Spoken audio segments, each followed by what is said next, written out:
Chapter 1. Haiyuan Calendar Year 1494. The sea breeze blows away, dissipating the summer heat and bringing a touch of coolness. At this time, a young man with short black hair was lying on a hammock under the coconut tree. He was holding a book in his hand and enjoying the afternoon time comfortably. The young man's smooth and fair face exudes angular coldness. His deep black eyes are full of charming color. His thick eyebrows, high nose, and beautiful lip shape all express his nobility and elegance. 4 girls in bikinis were fanning him with feather fans. The image and temperament of the young man are like that of a scholar. The young man is called Victor, the base commander of the South Blue Marine Branch 191, with the rank of colonel. Bulu bulu, bulu bulu. At this time, the phone bug in the hand of a sailor next to him made a cry. Sir Victor. The Marine immediately brought the phone bug to Victor. Victor reached out his hand and picked up the phone casually. The phone bug mimics the face and voice of South Blue Branch 6 Admiral Hagen D***K. Major General Hagen ordered, Colonel Victor, Wilhelmshaven has been attacked by pirates. You should rush over immediately to provide support. Clear. Victor put down the phone and said lazily, Go and assemble the troops and wait for my order. Although the assembly order was issued, Victor didn't seem to be in a hurry at all. Yes. The Marine officers around him had expressionless expressions. They were all used to it. Wilhelmshaven is not within the jurisdiction of Branch 191, and rescues in the past were purely for help, unless there is something to be gained. Moreover, the base commander of Branch 189 does not know how to commend, which is too much trouble. Wilhelmshaven is a very prosperous port city. However, thick smoke can be seen everywhere now. The usually lively streets were filled with screams and wails, and the clean walls were blackened by flames. Bang, bang, bang. Pirate ships at sea were bombarding Wilhelmshaven, and every time a cannonball fell into the town, it would set off a fire. When civilians were hit by shelling, some fled out of the building with their heads in their hands, while others held the bodies of their family members and cried loudly on the roadside. The pirates who attacked Wilhelmshaven were a group of pirates called the Black Pirates. They owned 30 pirate ships and more than 5,000 people. The Black Pirates were notorious for burning, killing, and looting. In recent years, in many areas of South Blue, everyone, regardless of age or s**x, will be frightened and tremble whenever they hear the name of the Black Pirates. In Wilhelmshaven, the Marine 189 branch is stationed, with nearly 3,000 sailors. The base commander, Colonel Malone, organized naval troops to resist pirate attacks while urging his superiors to send reinforcements. The Black Pirates not only have a large number of people, but also have strong combat capabilities. Although Marine defended the port and prevented the pirates from landing for the time being, Marine's casualties continued to increase. At this time, the adjutant Captain Grady came to Malone and said to him, Report, Major General Hagen has sent the 191st branch to support us. I hope they don't hold grudges and can come over quickly for support. After learning that Major General Hagen had sent support, Malone breathed a sigh of relief. However, he was still a little worried because he had seized a smuggling ship full of arms. Victor sent someone to say hello, hoping he would let him go, but he ignored him. However, after 6 hours, the pirates have broken through the port blockade. The reinforcements from Branch 191 have yet to be seen. There are less than 2,000 Marines left who can guard Wilhelmshaven. Moreover, both sides have started hand-to-hand combat mode. Outnumbered and outnumbered. If reinforcements don't come, we won't be able to hold on. Malone ordered Grady to urge the reinforcements again and ask where they were. Inside the 191 branch base, the sailors were each busy. Some were wiping the knives in their hands, and some were oiling their rifles for maintenance. They are making preparations for war. However, the base commander Victor was still not anxious at all, despite Major General Hagen's urging again and again. However, Victor did not give the order to set off. Bulu bulu, bulu bulu. The phone bug started calling again. Victor reached out and picked up the phone. The phone bug imitated the expression and voice of Major General Hagen and said impatiently, Aren't you in Wilhelmshaven yet? Victor replied, It will be there soon. Lieutenant General Hagen has heard similar words many times. Major General Hagen's patience was on the verge of being exhausted. He suppressed his anger and said coldly, Colonel Victor, I know you have connections in the headquarters, but this is South Blue, and your 191st branch is under my command, and you need to obey my orders. Victor is a student of Marine General Zifa. After graduating from the military academy, he stayed in the headquarters to serve. Rumor has it that he was transferred to South Blue because of a violation of military discipline. Although the military rank remains unchanged, the colonel of the headquarters has greater rights than the colonel of the branch. Victor replied, "Sir, I understand what you mean. I will rush to support you as quickly as possible." After hanging up, Victor said to the officers around him, "We will leave in 5 hours." "Yes," the officers responded in unison. The fighting lasted all night. The Black Pirates didn't expect Branch 189 to be so difficult to crack. They paid a price of nearly 2,000 casualties before entering the town. However, there are not many Marines left in the town. At this time, Colonel Malone had lost his companions, and he was surrounded by a group of pirates, like a pack of hungry wolves surrounding a wounded tiger. The white military uniform on Ma Long's body was already stained with blood. There were 7 stab wounds on his chest and more than 11 bullet holes in his arms and thighs. The wound was bleeding continuously, and the cloak of justice was in tatters.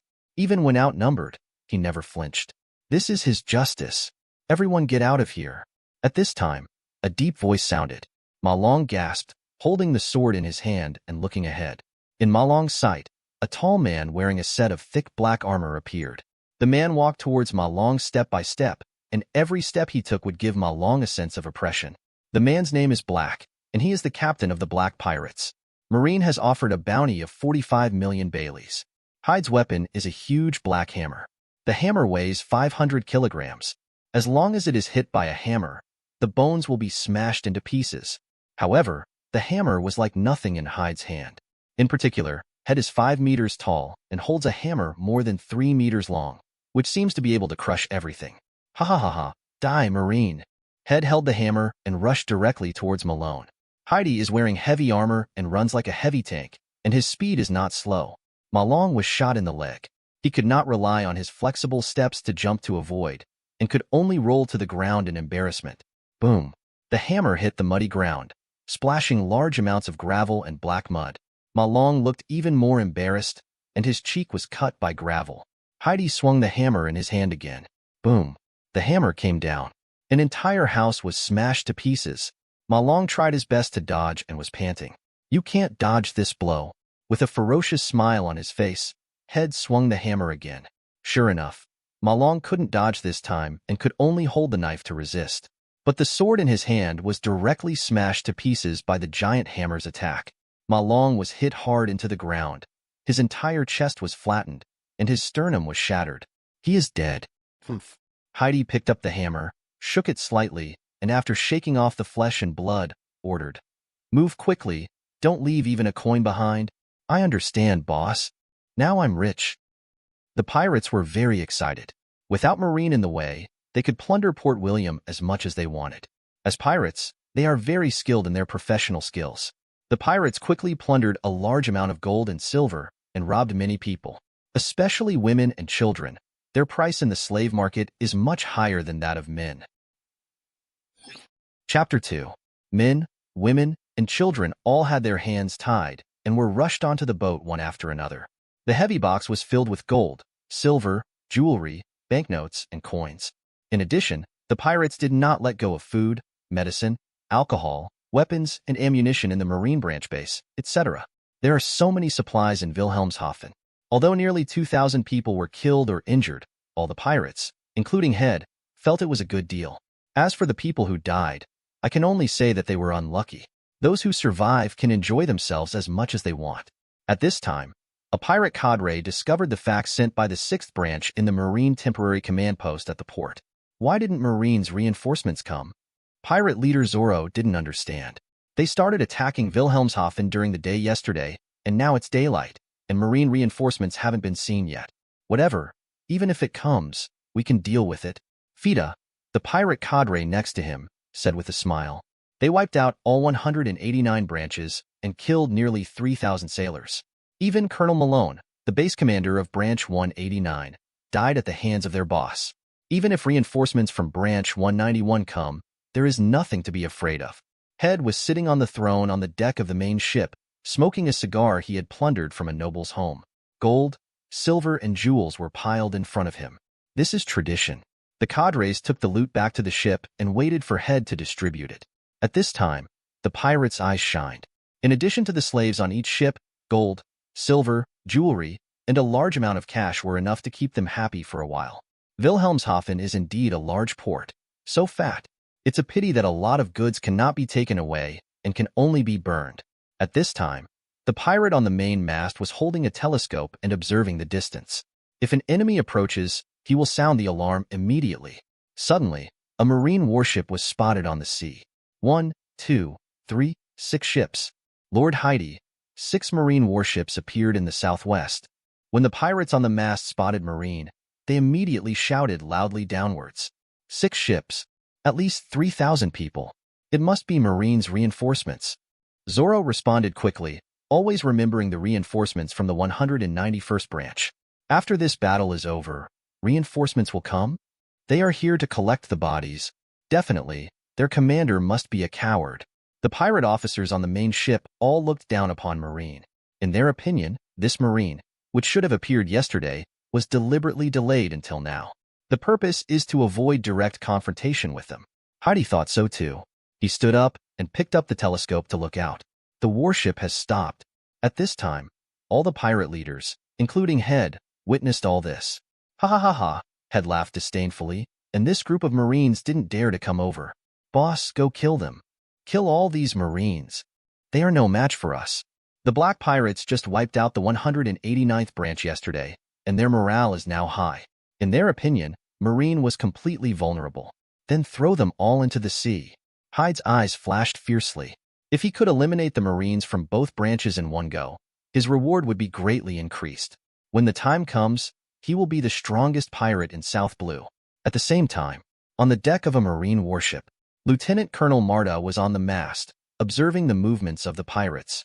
When he noticed that the pirates were approaching them, he immediately jumped off the mast and reported to Victor. Sir Victor, the pirates are indeed coming. You really don't take me seriously. Victor smoked a cigarette and then said, if they are willing to run away, then we can make a little more. Hee hee. All the Marines on the ship laughed. They understand what make more money means. Pirates would rob people and then sell them to human traffickers. The Black Pirates are certainly no exception. Now that the Black Pirates have captured so many people, they will definitely be able to sell them for a lot of money. After their transaction and defeating the Black Pirates, all the money can be confiscated in the name of justice. Victor yawned. Let's get rid of them as soon as possible. Oh, the officers responded simultaneously. Like the Black Pirates, Marine of Branch 191 is equally confident and does not take the Black Pirates seriously at all. Because since Victor came to Branch 191, he has strictly trained the Marines in Branch 191, which greatly improved everyone's strength. As for Victor's strength, in the eyes of the officers, it is even more unfathomable. Fire. As Marine gave the order to fire, 6 warships began to bombard the pirate ship. The 30 pirate ships were also divided into 2 parts. While counterattacking with cannons, they took advantage of the light hull and fast speed to maneuver at high speed in an attempt to surround the Marine warship. They're coming around. What a bunch of guys who don't know how to live or die. They're going to regret it. On the warship, whether they were officers or soldiers, everyone looked fierce. Following the great Lord Victor, their strength has been greatly enhanced. Moreover, they have all been tempered by actual combat and are veterans. What's more, in their eyes, Lord Victor is invincible. The warship and the pirate ship soon came into close contact. Although several pirate ships were hit by naval guns and started to catch fire, the pirates on board were very excited. They waved their swords and guns, ready to jump onto the opposite warship at any time. They're not afraid of Marine. Head also came to the side of the ship, holding a big hammer in his hand, ready to jump up and smash a big hole in the opponent's warship. Rush over. Finally, Heidi jumped up and jumped onto the warship with the pirate cadres and many pirate minions. The Marines on the warship were divided into several rows. The first 2 rows held swords, and the back rows held rifles. As the rifles fired, the pirates were shot one by one and fell into the sea. Ding ding ding. Head was wearing heavy armor, and bullets bounced off him. Kill them all. As Heidi roared, the 2 sides began a close-quarters hand-to-hand combat. He was worthy of being a pirate with a bounty of 45 million. He swung the hammer and swept across it. The surrounding Marines were either swept away or temporarily avoided him. Lieutenant Colonel Marta held the knife, his mouth numb. He had just swung the knife and struck a blow with Hyde's hammer. Seeing this scene, Heidi was even more proud. What are you laughing at? At this time, a man's cold voice came from behind Heidi. Head was startled and turned around quickly. He saw a black-haired Colonel Marine standing behind him, less than 1 meter away. Chapter 3. When did he get behind me? Head was shocked. He had not noticed it at all just now. However, now it was too late to think about it. With his fighting instinct, he picked up the hammer in his hand and hit Colonel Marine in front of him hard. I thought that this polite-looking Marine would be smashed to pieces. Die. He had a ferocious look on his face and murderous intent in his eyes. He thought that the other party, like Colonel Malone, could be easily solved. However, Head's hammer was caught. The opponent actually caught his hammer with his bare hands. Is this the strength of 45 million? Victor looked at Hyde's reaction calmly with a smile on his face. Head's eyes widened, with an incredible expression on his face. How is this possible? Are you surprised? Victor's left hand turned black, and he held the hammer. As the fingers of his left hand suddenly exerted force, the hammer was crushed to pieces. The expression on Hyde's face has changed from shock to horror. This is no longer a matter of strength. The opponent's fingers turned out to be harder than steel. The surrounding pirates were stunned. Who on earth are you? Head didn't believe that South Blue would have such a powerful Marine. Victor said expressionlessly, "A dead person has no right to know." When Head asked Victor's identity, Head punched Victor in a sneak attack. Only Victor also punched. The two fists collided together. Hyde's hand was wearing a lock glove, but the moment he touched Victor's fist, his face showed a look of horror. My hand. Head felt a terrifying force pouring into his arm, moving around. With a bang, the entire arm exploded. Blood, minced meat, bones, and debris were flying everywhere. Head hugged his broken arm and screamed in pain. It's so noisy. Victor held Hyde's abdomen with his left hand. After a few seconds, a big hole exploded in Head's abdomen. Pieces of flesh, and internal organs shot out, splashing into the faces of the surrounding pirates. The bloody pirates seemed to be petrified, standing there, unable to move. But Victor had already stood far away, without a drop of blood splashing on his body. What's going on? Boss Black has been killed. Is he still human? Now not only the pirates are gone, but also the cadres have lost their courage. There are many of us. Let's work together to kill him. Zoro was the first among the pirate cadres to react, and he quickly attacked Victor. Courage is commendable. Victor's voice appeared in Zoro's ears, and Zoro looked at Victor below in disbelief. Victor just disappeared from his eyes. The moment he was stunned, Victor not only appeared in front of him, but also reached out and grabbed his neck and lifted him up. How is that possible? The surrounding pirate cadres, like Zoro, showed horrified looks. Just now, Victor disappeared from their eyes like a ghost. I love your reaction because it's the desperation of an ant.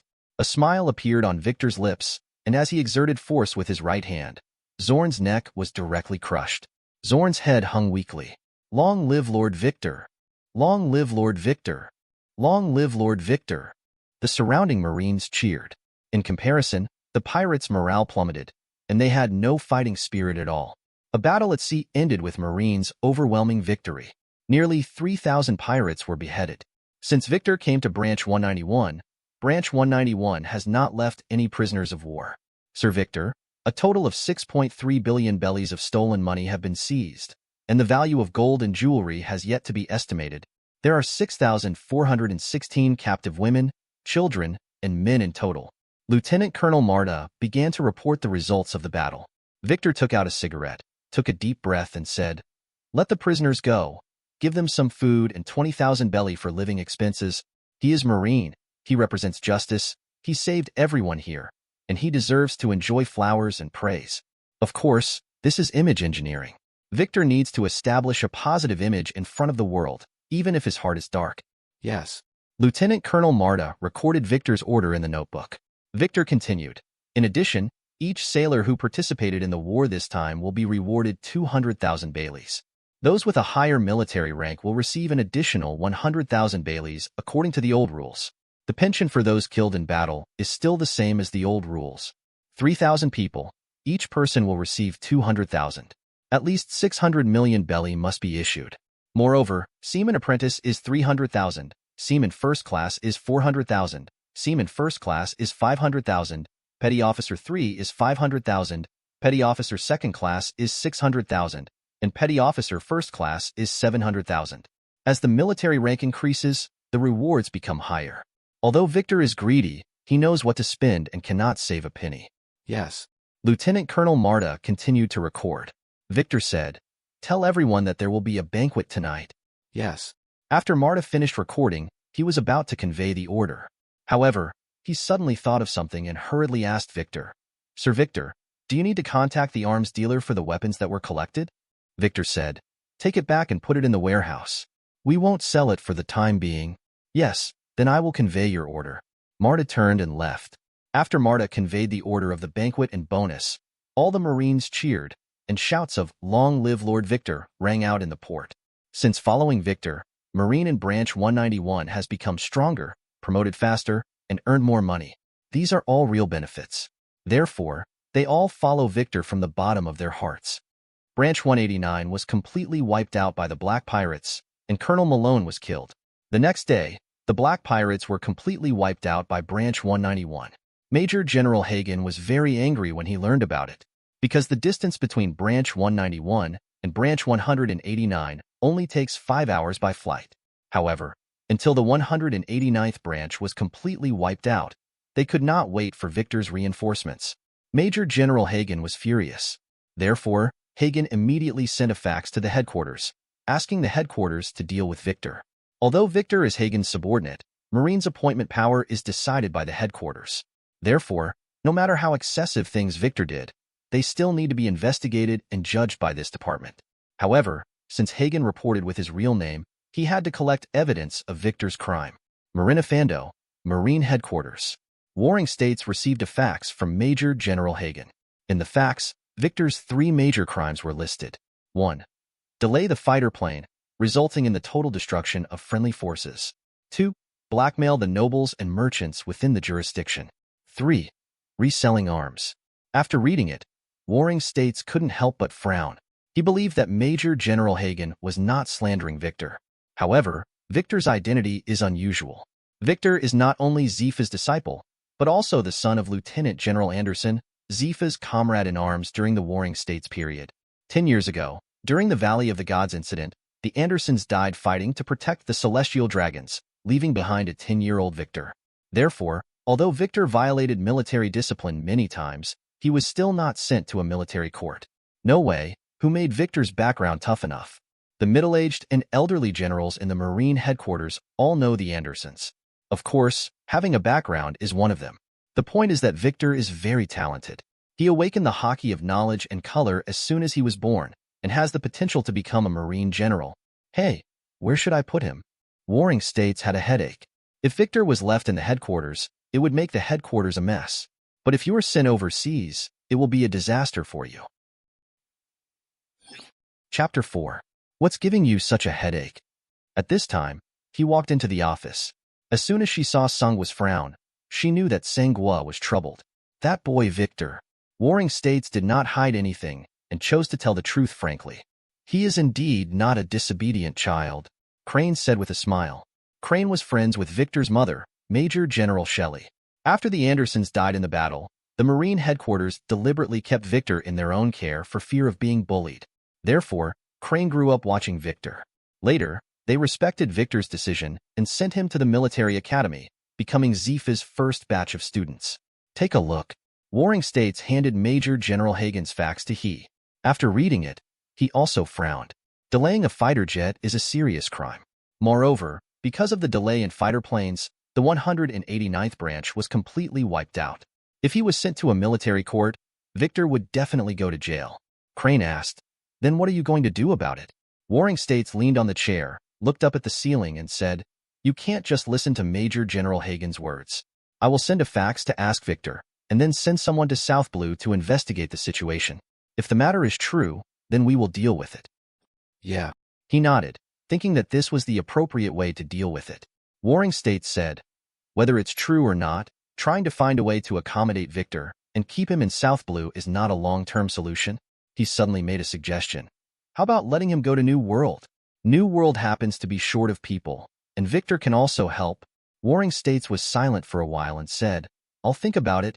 Although Victor is only 20 years old, he has strong training talents, especially domineering and physical skills. Moreover, as Zifa's first student, Victor has strength that is not inferior to Sakaski and Porcelino. Today, both Sakaski and Porcelino are active in the New World, facing the monsters of the New World. Sir Victor, this is a fax from Marine Headquarters. Lieutenant Colonel Marta handed the fax to Victor. After reading the contents of the fax, Victor replied, "Answer to our headquarters. We were hit by a storm on the way and the ship was damaged to varying degrees, resulting in delayed rescue." Yes. Lieutenant Colonel Marta turned and left.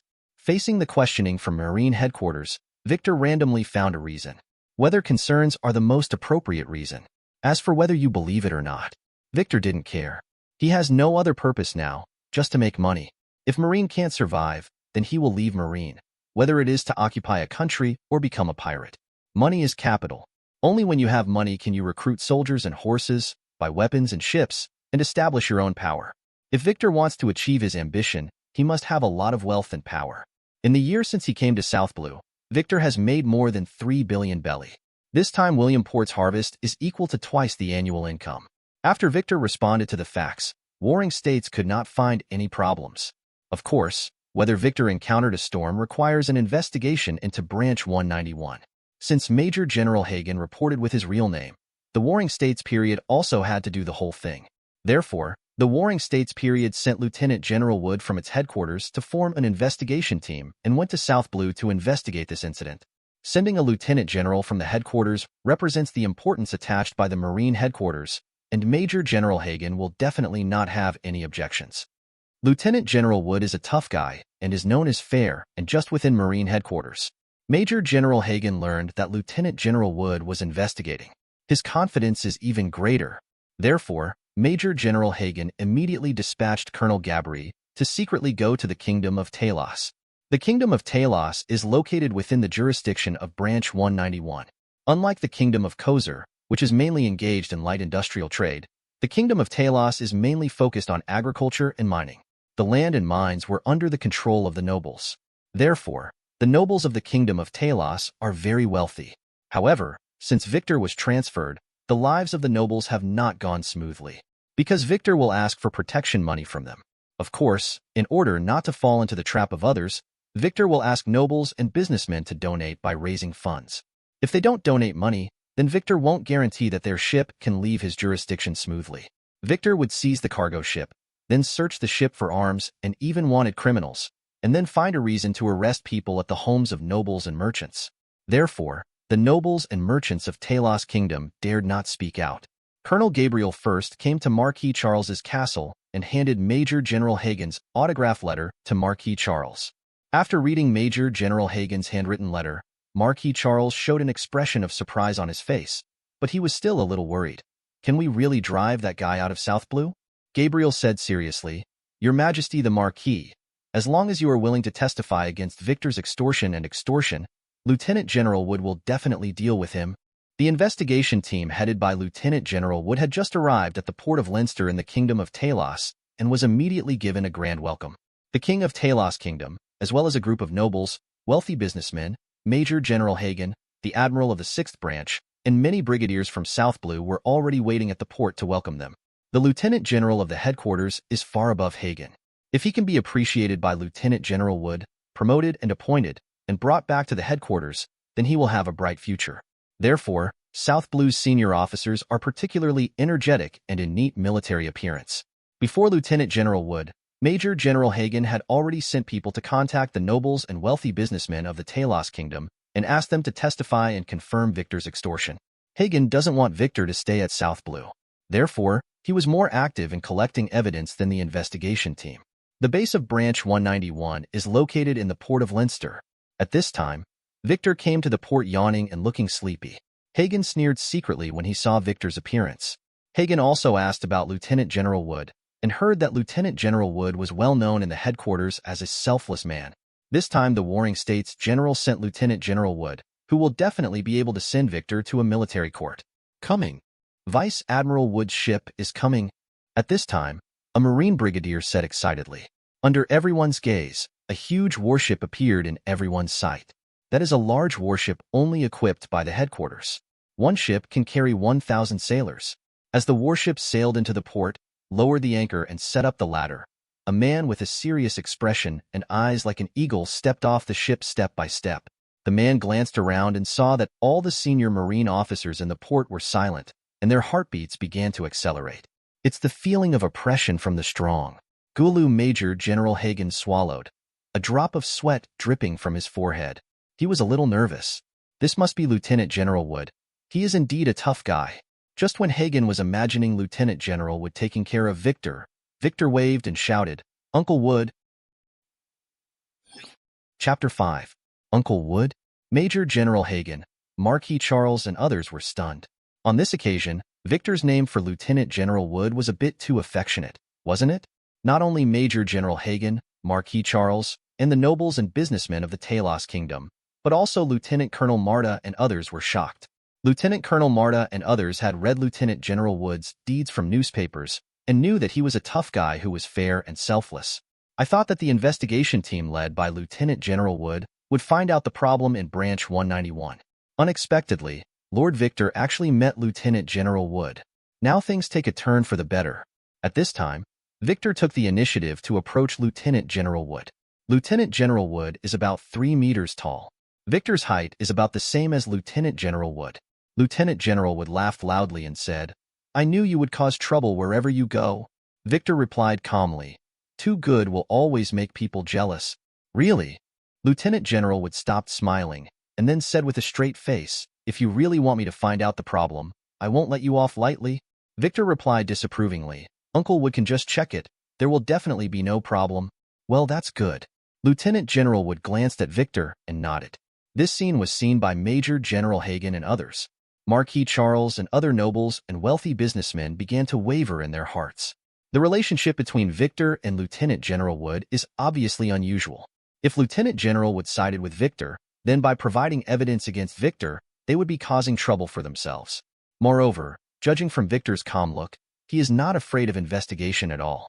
They can have the wealth and status they have today, who is not a human being. Therefore, they decided to observe the situation first. Lieutenant General Wood declined the invitation to eat.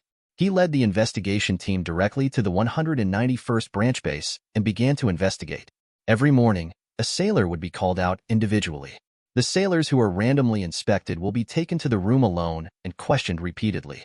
Moreover, after the questioning, the sailors who were randomly checked could not go back for the time being.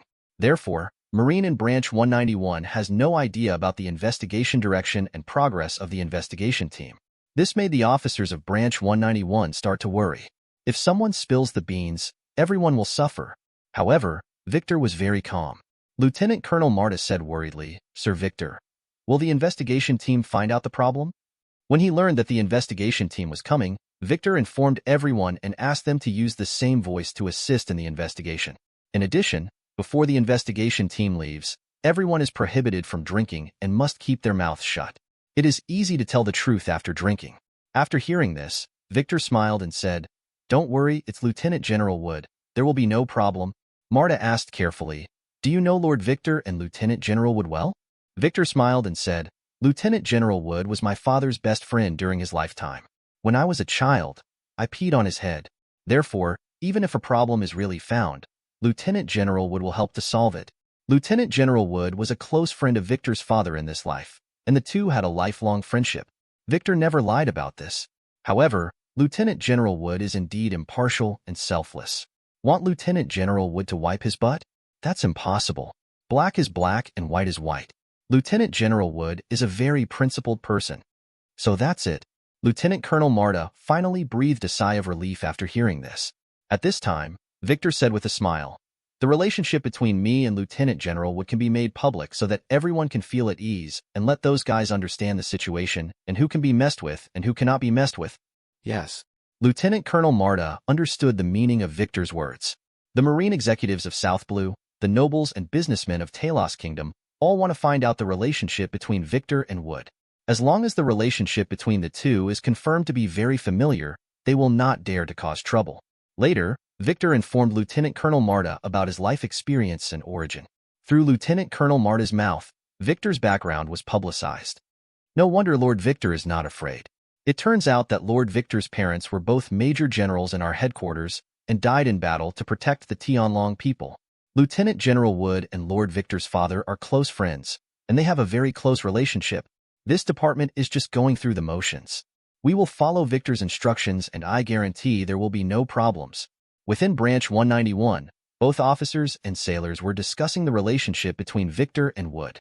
Originally, they were all worried that something would go wrong, but now they all feel reassured. Victor's background is there, the soldier who was born and raised in Malinfando second generation. The news soon reached the ears of Major General Hagen, Marquis Charles, and others. Hagen wanted to drive Victor out of South Blue. Now that he learned about the relationship between Victor and Lieutenant General Wood, he already regretted it. He had long known that Victor had connections. As a result, he went to provoke Victor. Now Hagen has to worry about retaliation. Marquis Charlie and others were secretly relieved. Fortunately, they held back and did not come out to testify immediately. Otherwise, they will definitely lose their wives and lose their troops. The next day, Major General Hagen took the initiative to come to Victor.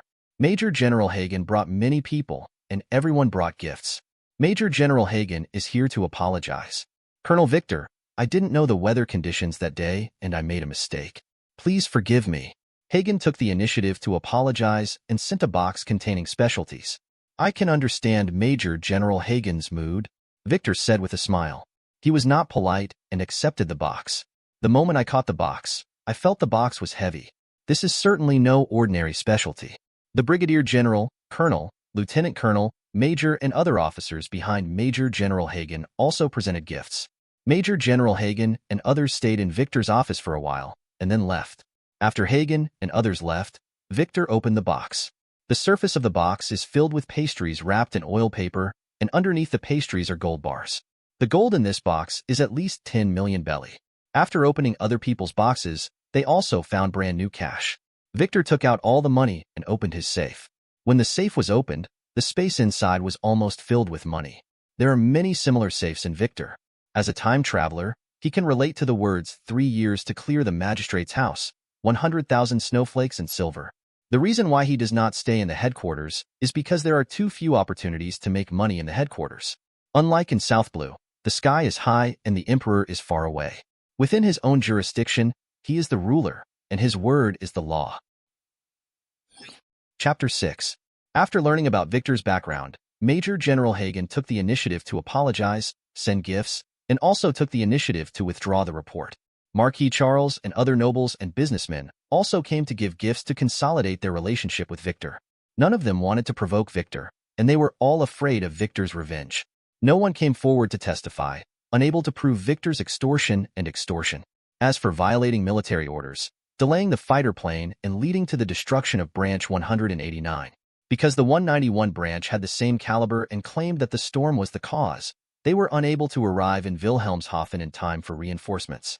As for selling arms, that is even more nonsense. The investigation team inspected the warehouse and found a large number of weapons. They were able to conclude that Victor was innocent. Wood and Victor strolled on the beach. Under the afterglow of the setting sun, everything was golden. Time flies so fast. It's been 10 years in a flash, Wood said with emotion. Yeah.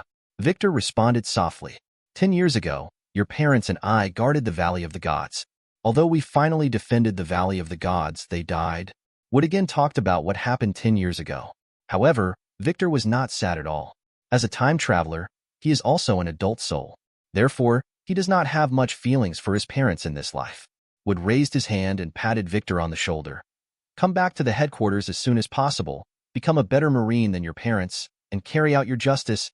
Yes, I will. Victor pretended to be taught. Wood smiled with satisfaction. He believed that Victor would become an excellent soldier.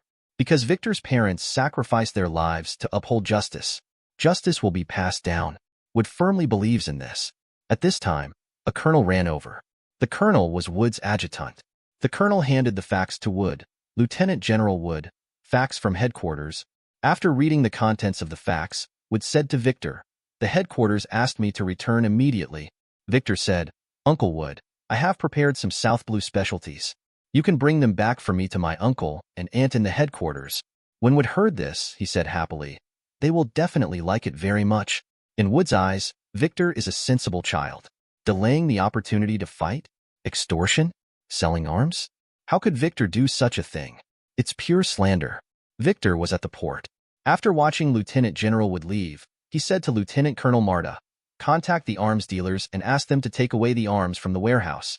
Victor had known for a long time that he would be investigated. Therefore, he did not sell weapons, but kept them to prove his innocence. Now that the investigation team has left, there is no need to keep those weapons. Selling them all and converting them into cash is the right decision. Victor is also unsure how long he can stay at South Blue.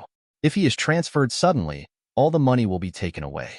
Wood's investigation report was handed over to Warring States by Wood himself. The report is 200 pages long.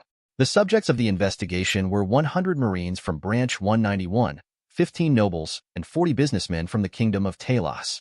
After reading the report, Warring States did not doubt the authenticity of the content.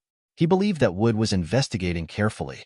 However, Victor has been mature and shrewd far beyond his peers since he was a child.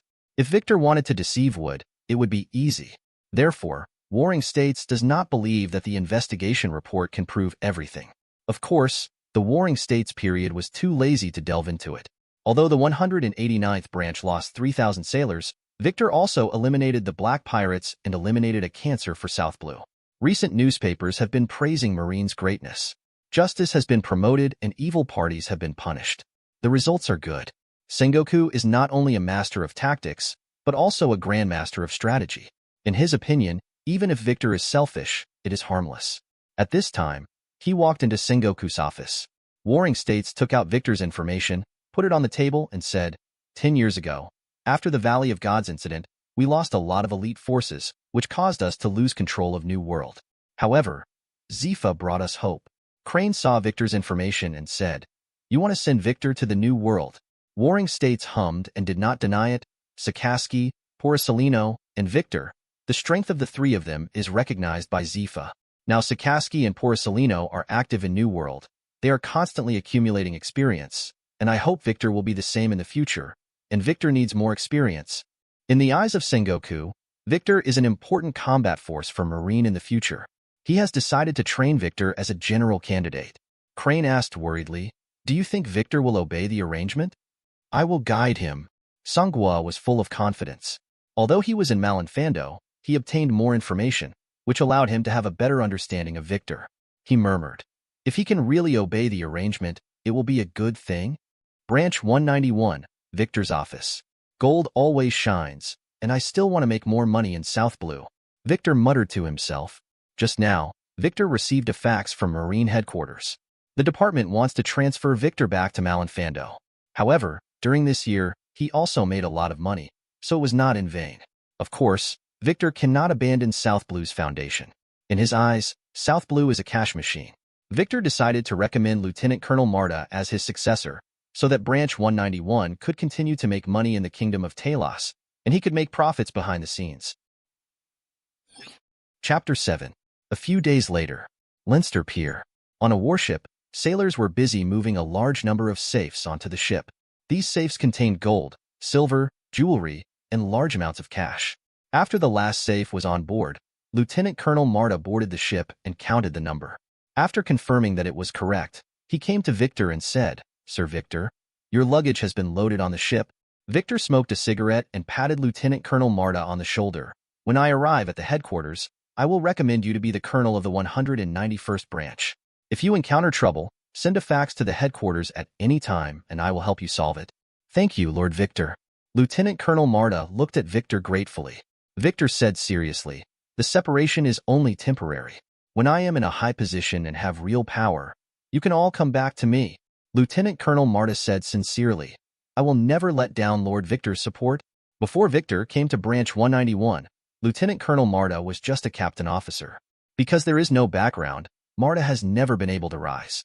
However, Victor chose him, and in less than a year, Marta was promoted from captain to lieutenant colonel.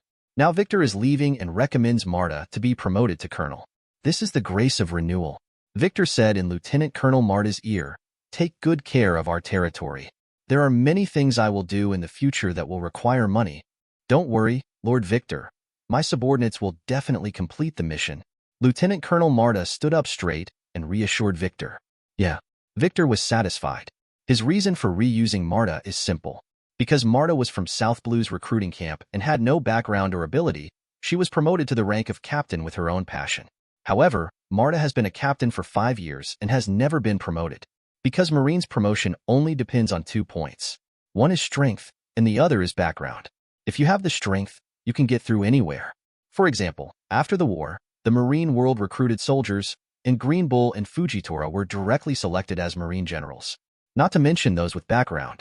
Smoker disobeyed military orders many times and was promoted to G5 Lieutenant General. Therefore, Marta is loyal to Victor. Because without Victor, he would never be able to rise in this life.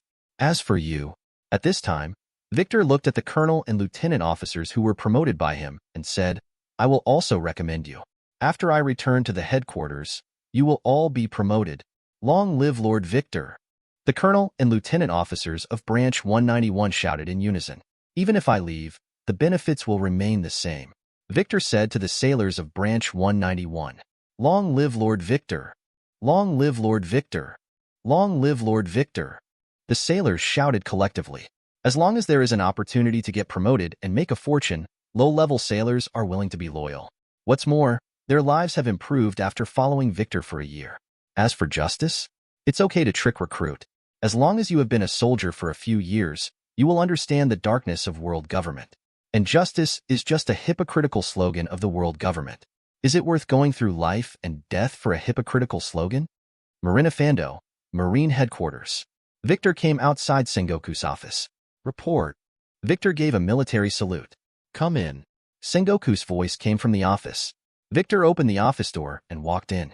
At this time, Warring States tore up an abandoned document and fed it to the goat at his feet. Warring States looked at Victor and said, You did a good job in South Blue. Victor stood expressionless. Sit down. Songwar invited Victor to the sofa. Victor was not polite and sat on the sofa. Warring States picked up the fruit cookies sent by Victor and said while eating, Do you know why I transferred you back? Victor replied, I don't know yet. Sengoku didn't hide it either. He gate of opening said straight to the point. I want to send you to the new world, but you also need more training. Yes. Victor was not surprised. He didn't deliberately hide his strength. Moreover, his cultivation talent is very high, and Zifo admires Victor very much. In the 2 years after Victor graduated, he spent the first year as an intern at the first half of the Grand Line, and the second year at the South Blue Branch. This made Zifa quite dissatisfied and felt that he was overqualified. Therefore, whether it is Zifa or Warring States, Victor will be reused sooner or later. Warring States smiled and said, Let's go to the G5 branch first. Yes. Victor responded. Warring States looked at Victor and said, All your subordinates in Branch 191 will be promoted. Although Victor was surprised, he was not surprised. As a wise general in the Warring States period, what he was best at was gathering intelligence. Therefore, he was able to conclude from Lieutenant General Wood's investigation report that Victor was running Branch 191 very seriously. As for the intention, of course it is to cultivate our own people. Everyone has selfish motives, and it is normal to cultivate confidence. Therefore, Warring States simply did a favor, and at the same time, it also sent a message to Victor. I will take care of you in the future. I thank Uncle Warring States on their behalf. Victor thanked him. Even if Warring States doesn't help, Victor can still find other uncles and aunts in the headquarters. However, Sengoku is now a general and will be a fleet admiral in the future. If he wants to be promoted to general, he needs Sengoku's help. G1 branch and G5 branch are the only branches directly under Marine headquarters located in New World. The G1 branch and the G5 branch have one thing in common. They each have 2 lieutenant generals and 4 rear admirals. They have a total of 10,000 elite naval soldiers and are equipped with 10 large warships. Because they are pirates facing the New World, the G1 branch and the G5 branch are the most highly prepared and elite Marines. Victor took a boat to the Holy Land of Mariajoya, then crossed Mariajoya and changed ships to go to the G1 branch, then go from G1 branch to G5 branch. At this time, the warship that Victor was on its way to Mariajoya. Victor came out of the cabin and was going to the deck to get some fresh air. Is it Senior Victor? Suddenly, a man's voice sounded from behind Victor. Chapter 8. Victor turned around and looked at the young man behind him. The young man had an excited smile on his face and admiration in his eyes. Who are you? Victor looked at the young man doubtfully. The young man first saluted a military salute, and then replied, Colonel Victor, I am also Mr. Zifa's second student. My name is Wright.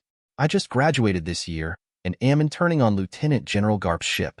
I never expected to meet my senior here. What a blessing. Victor, Sakaski, and Porcelino were Zifa's first students. Yes. Victor looked at Wright and said with a smile, "How is Mr. Zifa's health?" "I haven't seen him for a year." Wright said, "Teacher Zifa is in good health.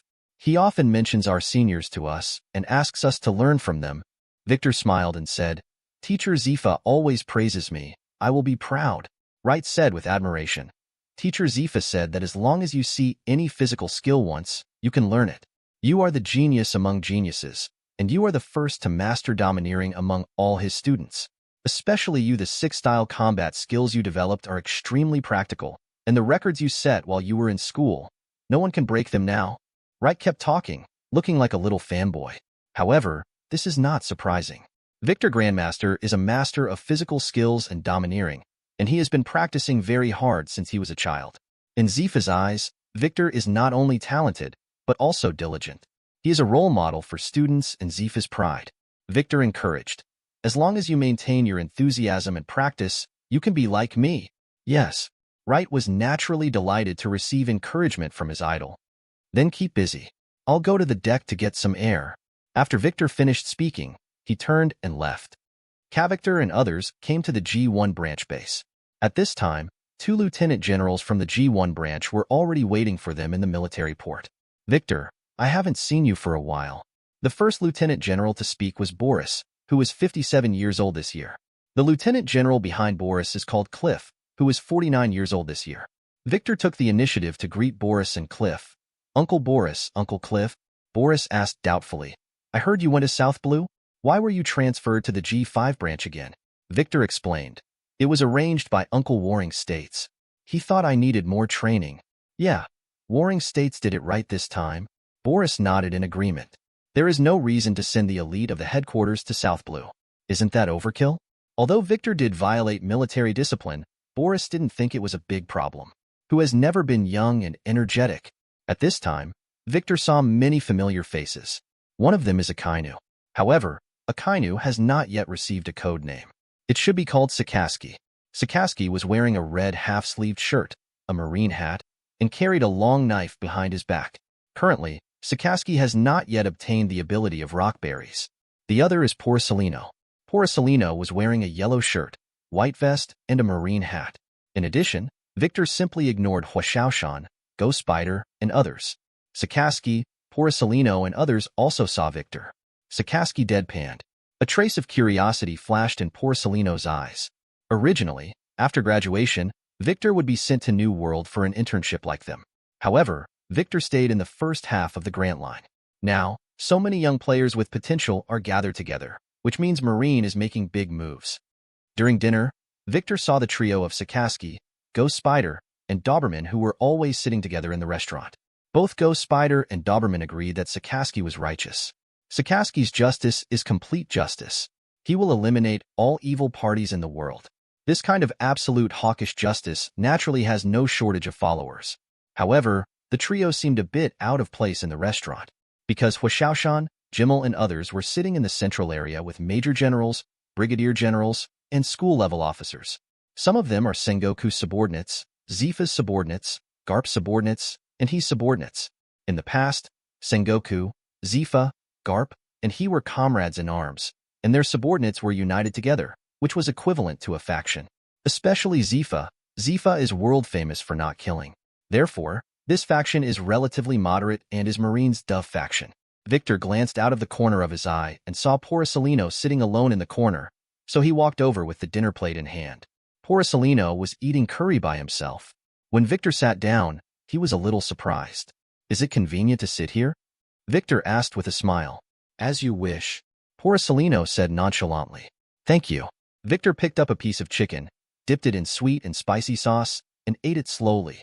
At this time, Wright walked into the restaurant. He had just finished ordering food and was looking for a seat when he saw Victor. After Wright saw Victor, he immediately patted the people around him. "Senior Victor is over there."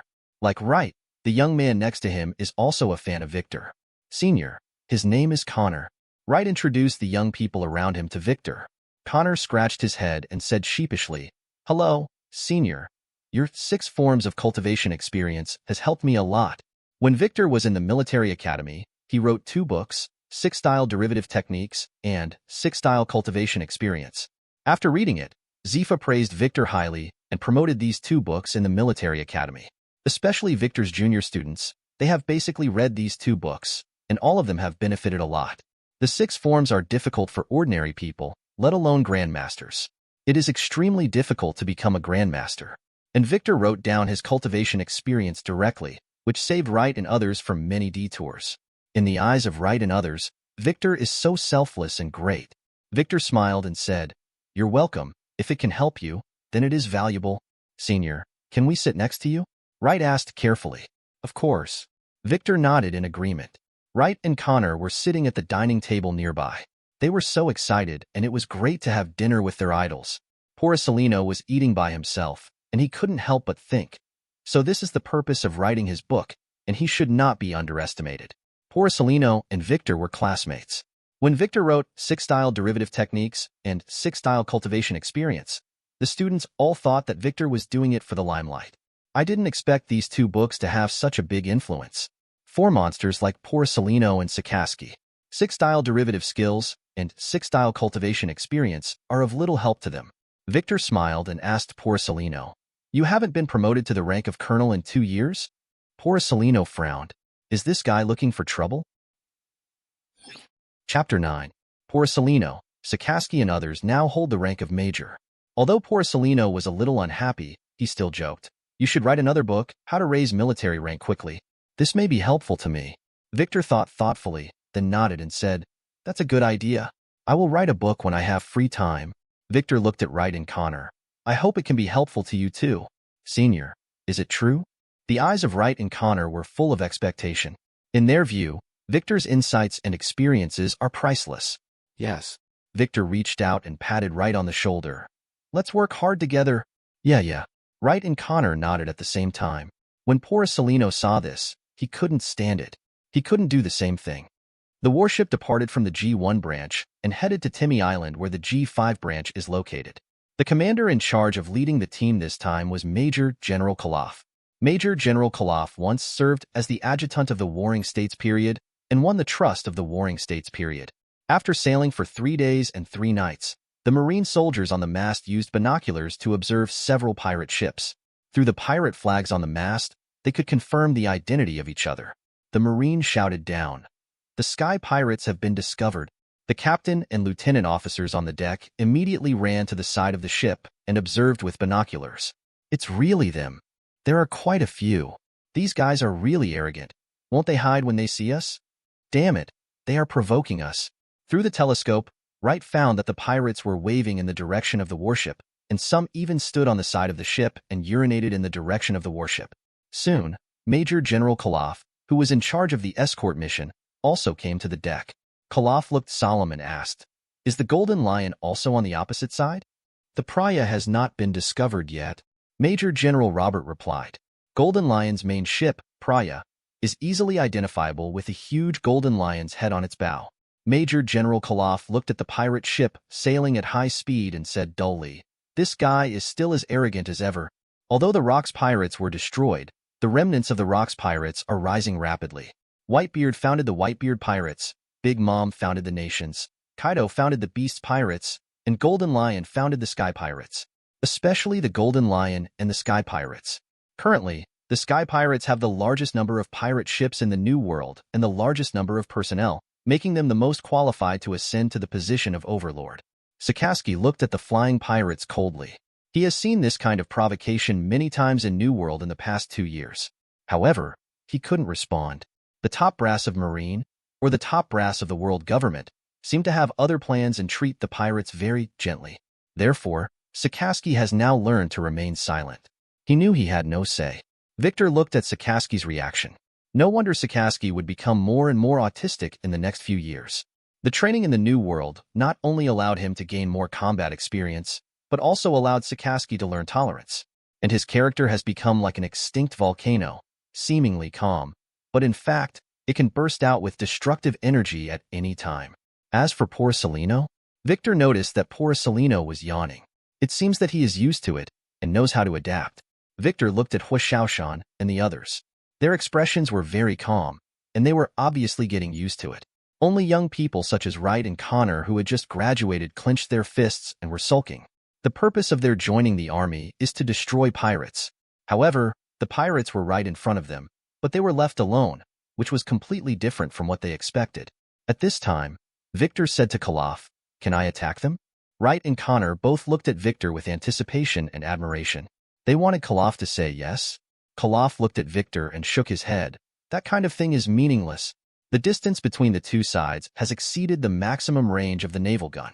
Moreover, the Golden Lion is about to become the overlord of the New World. If you provoke them, it will bring about the Golden Lion's revenge. Yes. Victor responded lightly. He did not show any dissatisfaction or disappointment.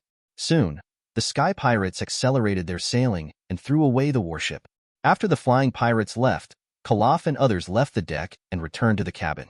Wright and Connor came to Victor's side. Wright said unhappily, "I really want to get rid of all these scum." Connor doesn't like to talk much, but he is also very depressed now. Seeing the pirates arrogantly leaving in front of him really made him extremely angry. Victor held his hands on the railing and looked at the sea and said, "When I gain power, I will make the world clean." "Well, we believe, Senior." Wright and Connor looked at Victor's back and did not doubt Victor's words. At this moment, Victor was writing furiously in the room, sharing his thoughts and experiences in writing how to quickly promote military rank.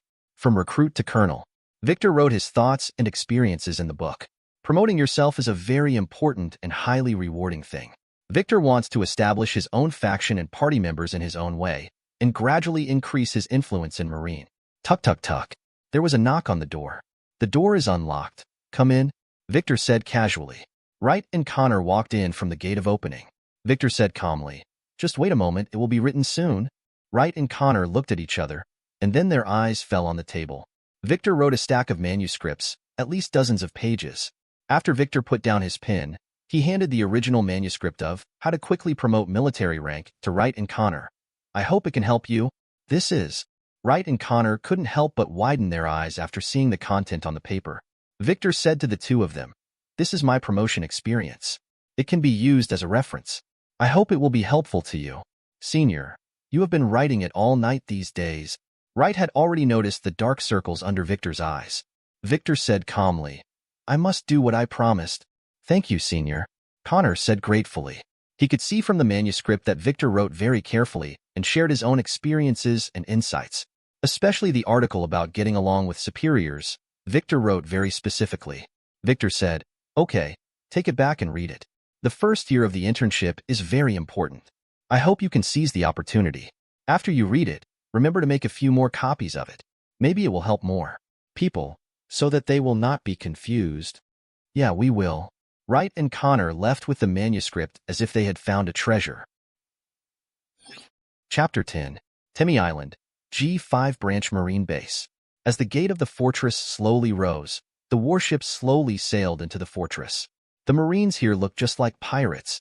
At this time, the interns on the deck looked at the sailors in the port with curious eyes. The heads of these sailors are either wrapped in Marine logo turbans, or their capes are painted with Marine logos.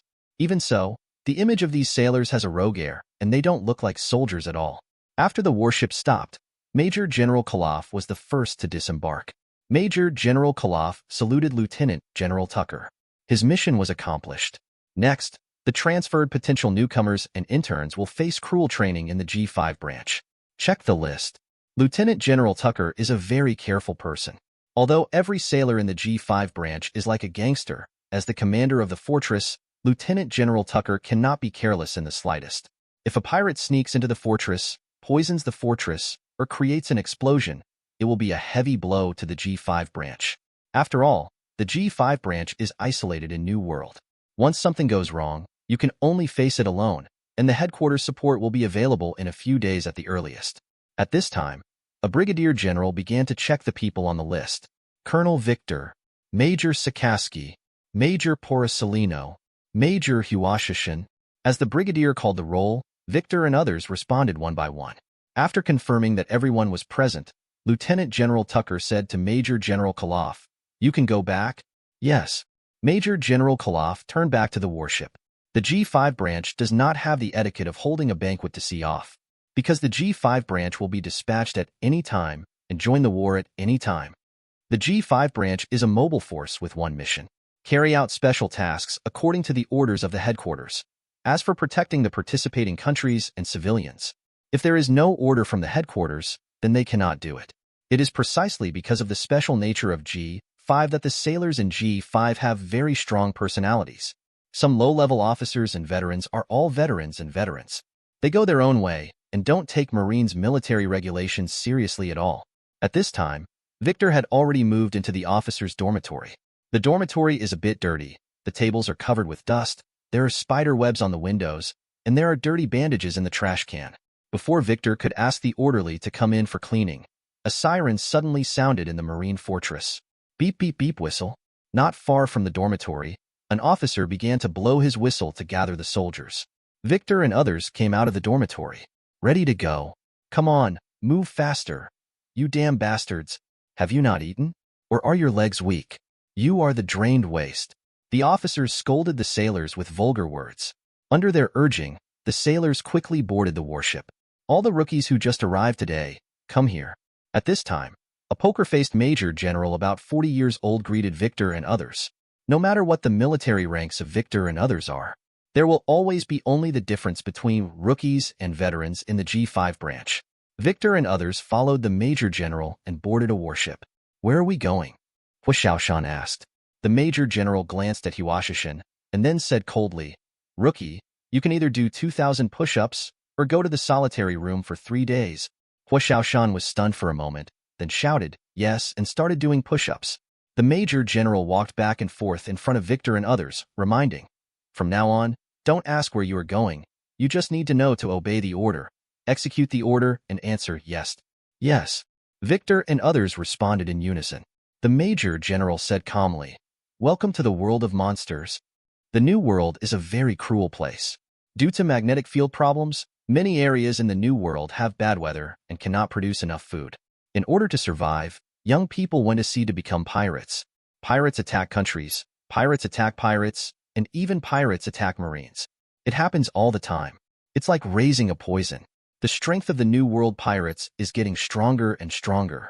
In order to fight against the New World pirates, the Marine of the G5 branch is also different from other branches. They are more like pirates than pirates, more cruel and cunning than pirates. Only then can they defeat pirates and survive in the dangerous New World. As the fortress gates opened, the 3 warships left the fortress. The commander of this mission was Lieutenant General Nunn. Lieutenant General Nunn is 46 years old and in the prime of his life. He has served in the G5 branch for 11 years and has been on the verge of death many times. This time the mission is to capture a pirate named Jonathan. Jonathan currently has a reward of 360 million. In the year 1494 of the Haiyuan calendar, the reward of 360 million was not a small amount. As for why the headquarters was eager to capture Jonathan, that was not Nunn's concern. He never likes to use his brain to think about things that are too complicated and just carries out the tasks. The warship quickly arrived at its destination, Helensun Island. Helensun Island is Jonathan's territory, and he has been entrenched on Helensun Island for nearly 2 years. There has always been fierce competition for turf in New World. Being able to hold the territory for 2 years means that Jonathan is indeed capable. Under night, off the coast of Helensun Island, the 3 warships extinguished all their lights, and the landing craft had quietly been lowered. The pirates on the island did not expect to be raided at night. At this time, the pirates were drinking, playing cards, and singing around the bonfire. They did this every night, enjoying freedom and joy. Jonathan sat on the chair and closed his eyes to rest. There is only one mission today, to capture Jonathan. At this time, Nunn came to the side of the ship and issued a combat mission to Victor and others in front of them. Chapter 11. Under the cover of darkness, Marine rowed a landing craft and paddled gently, quietly approaching the beach. The pirates on the beach were still drinking, gambling, and singing, until one of the minions went a pee on the beach. Bang! With a gunshot, the pirate was shot in the heart and fell into the sandpit. Gunshots rang out, and Marine from the G5 branch began to speed towards the island. Enemy attack! Wake up! The sound of gunfire on the beach woke up the pirates. The pirate quickly picked up the weapon at his side.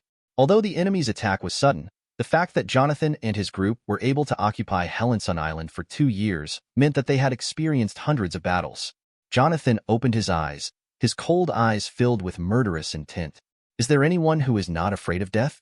Jonathan muttered to himself. Then he held 2 maces in his hands and stood up. Jonathan is nearly 8 meters tall, and the 2 maces are 5 meters long and weigh 3 tons each. However, not long after Jonathan stood up, a lazy voice came from behind him. You'd better not go anywhere, Victor said calmly. After hearing Victor's words, Jonathan turned around and looked at Victor coldly. Do you want to be smashed into pulp? At the same time, the battle between Marine and pirates has begun. Under the leadership of the leaders, the pirates are fighting back. There are more than 2,000 pirates on the island. There are 3,000 Marines sent by the G5 branch. In terms of troops, Marine has the advantage. However, Jonathan and his gang had a geographical advantage. The forest on the island has been transformed, and pirates have set up towers in some higher places. There are cannons mounted on the towers, and there are shooting holes. Bang, bang, bang. The shells fell at their feet. The sailors were blown into the sky, and then landed heavily on the beach. Ignore the fallen man. Run to the island quickly, the veterans of the G5 branch shouted. Despite this, there are still recruits trying to save their companions. However, when they rescued their companions, they became the targets of pirate snipers. The pirate snipers were very cunning. Instead of shooting the recruits who were rescuing people, they aimed at the sailors' legs to make them lose their ability to move. To rescue an injured sailor, at least 2 healthy sailors are required to rescue him. Damn it! Right? Connor and others were all fresh graduates, and it was their first time to experience this kind of scene. However, with their enthusiasm and passion, they still rushed to the front of the team and fought with the pirates on the island. More and more pirates fell at their feet. Unknowingly, Wright and Connor had defeated nearly 100 pirates one after another.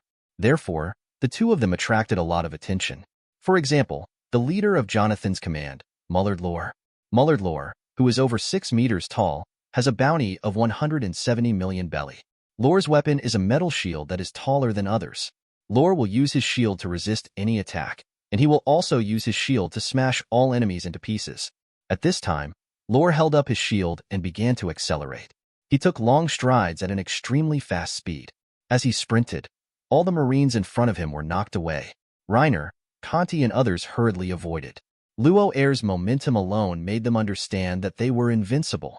And those Marine soldiers who were unfortunately knocked down fell to the ground one by one and died on the spot. Ha ha. Luo Air laughed loudly, not paying attention to the Marines at all. Kids, you are so strong. Luo Air attacked the 2 men again. Connor didn't dare to be careless. After dodging the impact of the shield, he raised his foot and kicked him hard. Lan Jiao Javelin. Connor concentrated the force of his kick and slashed, and kicked hard towards the enemy. The Lan kick slash he fired was like a javelin, hitting the shield hard. Connor was confident in his Lan feat. However, he underestimated the strength of Lore's shield. Lore's shield is made of special metal and is indestructible. Finger gun Vajra shatter. Upon seeing this, Wright approached with his shaver at high speed. Then, he concentrated all his strength on the index finger of his right hand, and fired a blow with the hardened finger among the lightning flints. The fingertips have terrifying destructive power. Zifa once said that Victor once shattered the diamond with 1 finger. However, Wright has not yet perfected his finger gun. Right. Connor held the knife in both hands and rushed in front of Jonathan. There are really more and more little devils who don't know how to live or die. Luo Air sneered ferociously, and then smashed out another stick. The shield hit Connor directly in the face. Connor held the knife in both hands and wanted to block it, but the blade in his hand shattered. How long can you keep smiling? The ghost spider held 2 swords and rushed towards Luo Air. But before the ghost spider could get closer, a blade of light passed by. Ghost spider held the knife in front of him. However, the ghost spider was still slashed and flew out, and its feet slid on the ground for a distance before barely standing firm. The response is very quick. At this time, a man with bandages all over his body appeared in front of Ghost Spider. The bandaged man held a knife in each hand and said coldly, "The zombie swordsman Rex has a bounty of 190 million Baileys. But how many swords can you block today?" When Rex spoke, he waved his 2 swords again and attacked the Ghost Spider. Just when Ghost Spider was about to use his life to return, he saw Rex suddenly stop and turn sideways to resist. When, under the gaze of everyone, Sakaski slashed at Rex with his sword. Single sword versus double sword. Rex held 2 swords in his hands and held on hard. He groaned secretly, knowing that Sakaski's power was superior to his. The strength of Sakaski and Ghost Spider are obviously not on the same level. Does Marine still like to fight with more against less? Then, there was another cold voice. A black-skinned fishman with a mouth full of fangs appeared in front of Marine. The mackerel man Uzar has a bounty of 210 million belly. Uzar is good at fishman karate, and at the same time, he also masters domineering. Meeting Uzar at sea would definitely be a nightmare. Hey, let me play with you. Suddenly, Porcelino walked up to Uzar. Uzar looked at Major Marine in front of him and saw that he looked careless, so he didn't take Porcelino seriously either. The only one missing is Jonathan. Lieutenant General None observed, but after waiting for a while, Jonathan did not show up. In the center of Helenson Island. Ha ha ha! Jonathan swung 2 maces, and every time he swung them, there was a whistling sound. However, no matter how he attacked, he could not touch Victor at all. Who are you? Jonathan's face was solemn. His grandmaster saw the hockey and the armed hockey, but failed to hit Victor once, which surprised him. Chapter 12. It's natural for Jonathan to be filled with doubts. The total number of Marine Major Generals and Brigadier Generals killed by him reached double digits. As for school-level officers such as Colonels and Lieutenant Colonels, the number is even greater. However, Victor, a mere colonel, was able to easily dodge his attack. Moreover, Victor is still so young. It's incredible. Victor smiled and asked, "Shouldn't I have such strength at my age?" Jonathan frowned, and Victor expressed his inner confusion. Tell you a secret. Victor's hands were wrapped with armed domineering, and then he said to Jonathan, "I never feel that I am weaker than anyone else, even when facing Roger and Garp." After listening to this, Jonathan's first reaction was not to question. He was also shocked by his own reaction. However, Jonathan calmed down and said, "Boy, although you are strong, this is the new world." After speaking, Jonathan's body changed. He grew horns, his face turned into a bull's head, and his height increased from 8 meters to more than 12 meters. Zoological Department Cattle Fruit Bison form. Jonathan is able to rule Helenson Island not only because his cadres are strong, but also because his own strength is not weak. In addition to transforming his body into a beast, Jonathan also began to cover his whole body with armed, domineering energy. With a low roar, Jonathan waved the mace in his hand and hit Victor hard. He is so strong that he can sink a warship with just one stick. Facing the mace hitting him, Victor did not dodge this time. I saw the iron fist wrapped with armed domineering force, directly hitting the mace. Bang! Victor's fist landed hard on the mace. The moment it hit the mace, a terrifying shock wave spread out. Rumble, rumble. The ground was shattered, and the surrounding trees fell backwards in pieces. Zitsizi, the armed color hockey, rubbed violently. On the huge bull's head, the bull's eyes were full of bloodshot eyes. He clenched his gums and exerted as much power as possible. However, no matter how hard Jonathan tried, he still couldn't suppress Victor. Victor asked calmly, "Is this your full strength?" The bull demon breaks the mountain and strikes. Jonathan swung another mace again and hit Victor hard. Boom! After the mace hit the ground, it made a big hole in the ground. The sky was filled with smoke and dust, and the naked eye could no longer see clearly what was happening in the dust and mist. Only Jin, when say domineering, still locked on Victor. In the back, Jonathan immediately turned around and struck hard behind him. Earthquake. Another powerful and heavy blow. Boom. This blow hit the air again. In an instant, Victor appeared in front of Jonathan, raised his foot, and whipped his leg hard. The high whip hit Jonathan's cheek, and his entire face was directly deformed. Jonathan was kicked away like a cannonball. Boom, boom, boom.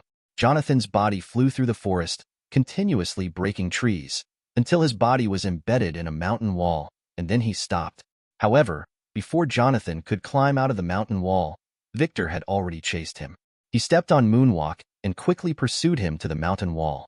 Shattered sky. Victor raised his hand and pressed his palm against Jonathan's chest. The palm wrapped with armed hockey poured armed hockey into Jonathan's body. After a while, the entire mountain exploded, burying Jonathan under the rocks. After Victor dealt with Jonathan, he returned to find None and others. Sure enough, it was the same as Victor thought. Today's battle was carefully arranged. The person responsible for writing the script is naturally Warring States. Jonathan and the pirates under his command are Marines Whetstones, responsible for training the new generation of Marine headquarters. At this time, none was watching the battle from a distance and did not interfere in the battle. This was the order given to him by the Warring States period. However, the performance of the newcomers is indeed very good. Huashaoshan, Ghost Spider, Doberman and others are now working together to besiege Lore, while Wright, Connor, and others retreat aside. Is it difficult for even the seniors to take him down? Wright covered his mouth. He had just been hit by the shield, and he suddenly felt his blood boiling and his internal organs shifting. Connor's eyes were looking for Victor everywhere. He couldn't find Victor and could only turn his attention to Sakaski. I heard that Sakaski, Porcelino, and Victor were the monsters among Mr. Zifa's first students. Sakaski versus Rex. Porcelino's opponent is Uzar. Kong, Kong, Kong. Sakaski waved the knife in his hand and slashed at Rex continuously. One knife is faster than the other. Rex resisted one after another, and the hand holding the knife felt numb. Monster! Rex looked at Sakaski coldly with fear in his eyes. He knew very well that Sakaski was much stronger than the Ghost Spider. Sakaski walked towards Rex calmly with no expression on his face. Rex knew that the enemy was very powerful, so he did not dare to be careless. Sakaski suddenly started to speed up, and he started running. Rex saw this and immediately waved his two swords. Two-sword style. Azura, Karma Fire. Rex's two swords were seen burning with flames. However, when he slashed at Sakaski, Sakaski disappeared from in front of him. So fast, Rex stood there and murmured. After a while, Rex's head rolled off his neck. Other side. Porcelino and Uzar came face to face. Samwa Shokin. Ursa Rayleigh used all the strength in his body to use a powerful front fist, hitting Porcelino's cheek hard. Porcelino tilted his head to dodge the attack, and his fist smashed a big tree in front of him, causing sawdust to fly in the sky. Seeing that Porcelino avoided the attack, Uzar continued to attack. 5,000 watts roundhouse kick. Uzar kicked Porcelino hard with a roundhouse kick powerful enough to split 5,000 tiles. Porcelino raised his foot and kicked out a side whip. Roundhouse kick and side whip kick together. Sizzling. The armed domineering on their feet rubbed violently, and the shock wave generated pushed away the Marines and pirates fighting around them. He's as strong as a monster. Porcelino pretended to be scared. Damn be asterisk asterisk asterisk asterisk asterisk D. Uzar felt as if his calf bones were about to crack. Porcelino's armed color is so domineering. At this time, Porcelino saw Sakaski on the side with the corner of his eye and knew that Sakaski's battle was over. Tang Tsawa's fist. Uzar also noticed Porcelino's distraction, so he prepared to swing a front fist to generate a 360 degrees shockwave in all directions. No matter how fast Porcelino was, he couldn't avoid this blow. However, at the moment Uzar punched, Porcelino jumped into the air and fired a blow from his finger gun. Phew, phew, phew. The flying finger gun hit Uzar's knees and arm joints firmly. In an instant, Uzar lost his combat effectiveness, hitting every joint accurately. Is this the strength of a monster? None thought to himself. At the same time, a crescent-shaped white slash cut through the sky and flew towards Lore. Luo Air turned around and hurriedly used his shield to resist. However, his shield, which could withstand the combined attacks of Huashaoshan and others, was cut open by the crescent-shaped white slash. None and others looked to the sky. It's Victor. Chapter 13. Senior Victor. Seeing Victor appear, Wright and Connor immediately cheered up. None looked at Victor, and then looked at the direction where Victor appeared. Let's deal with Jonathan first. None thought to himself. At this time, Luo Air's eyes widened, and he looked down at his abdomen. He was injured by the crescent slash kicked by Victor. How is this possible? Lore looked ahead in disbelief. Although his strength is not the strongest among the Jonathan pirates, his defense is the strongest. When encountering the Roger pirates, Lore even blocked Pluton Rayleigh's slash. Victor walked over calmly, giving Lore a sense of oppression with every step he took. Luo Air threw away his shield, clenched his fists at the same time, and his body was covered in armed colors. With a loud roar, Lore gave himself courage through the roar. Lore and Victor were less than 100 meters apart. With a few long strides, Lore arrived in front of Victor. He stopped abruptly, clasped his hands tightly, and hit Victor hard with a cannon punch. Boom! A loud noise was heard, the ground was shaking violently, and the dust and mist raised by the fist blocked everyone's sight. At this time, Sakaski, Porcelino and others were looking ahead. During their graduation internship, they had already mastered domineering. How strong is he? Porcelino thought in his mind. When they were in the military academy, Victor showed terrifying talents and terrifying strength. Although the names of Victor, Sakaski, and Porcelino are tied, they are all monster-like existences. But Porcelino believes that Victor is the real monster. In other words, it is a monster among monsters. When the smoke and dust dispersed, I saw that Victor used only one hand to calmly block Lore's cannon punch attack. Lore's eyes were split, his teeth were bared, and veins popped out all over his body. Obviously, Lore has tried his best. You tried your best, Victor said calmly. As soon as he finished speaking, Luo Air felt a huge force, and his whole body was blown away. Boom boom. Luo Air's body continued to roll on the ground, breaking countless trees, rocks, and hills, and then stopped. None frowned, unable to conceal the shock in his eyes. Originally, he guessed that Sengoku wanted to train the new generation of Marine. However, after seeing the strength of Victor, Sakaski, and Porcelino, he seemed to understand Sengoku's intentions. This is not only training, but also allows them to accumulate military exploits and prestige in a short period of time. This is training the three of them, especially Victor. At present, Victor has shown the strength of a monster. Under the horrified gaze of everyone, Victor kept pumping his fist. Just now, Luo Air was blown away with one fist, and the distance was more than a kilometer. This is too exaggerated. The battle is over. All that's left is to clean up the battlefield. The medical team began to treat the wounded, and the Marine who died in the battle was put into a body bag. Victor came to Wright, Connor, and others. Wright's left arm was fractured, 4 ribs were broken, and his heart, lungs, and liver were damaged. Connor's injury is not serious, but he will need some time to recuperate. Are you okay? Victor took the initiative to ask Wright and Connor. A little injury. Wright wanted to get up, but was pushed back by the doctor. Victor said to Connor and others, "You sweat more in peacetime and bleed less in war. You need to practice harder." Yes. Wright and Connor cheered up and answered loudly. Well, okay, have a good rest. Only by taking good care of your body can you punish evil. After Victor finished speaking, he turned and left. When will I be as powerful as Senior Victor? Senior Victor's kick just now was really amazing. I remember that move is called Crescent Moon Chong. Well, I want to learn it too, but it's so difficult. After Victor left, Wright and Connor began to talk about Victor's dirty feet. Lan Jiao, Crescent Moon Celestial Opposition. In 6 types of training experience, Victor believes that if you want to master offensive physical skills such as finger guns and longue, you must train your body into a weapon. When using kicking skills, you should use your legs as swords and cut iron as your training standard. While the two were chatting about the 6-style practice, the sailors finally found Jonathan. Jonathan is still alive. However, Jonathan's body was severely damaged. His internal organs were damaged, bones were broken, muscles were torn, and blood vessels were destroyed, thanks to Jonathan being a user with animal devil fruit abilities. Otherwise, Jonathan will definitely die.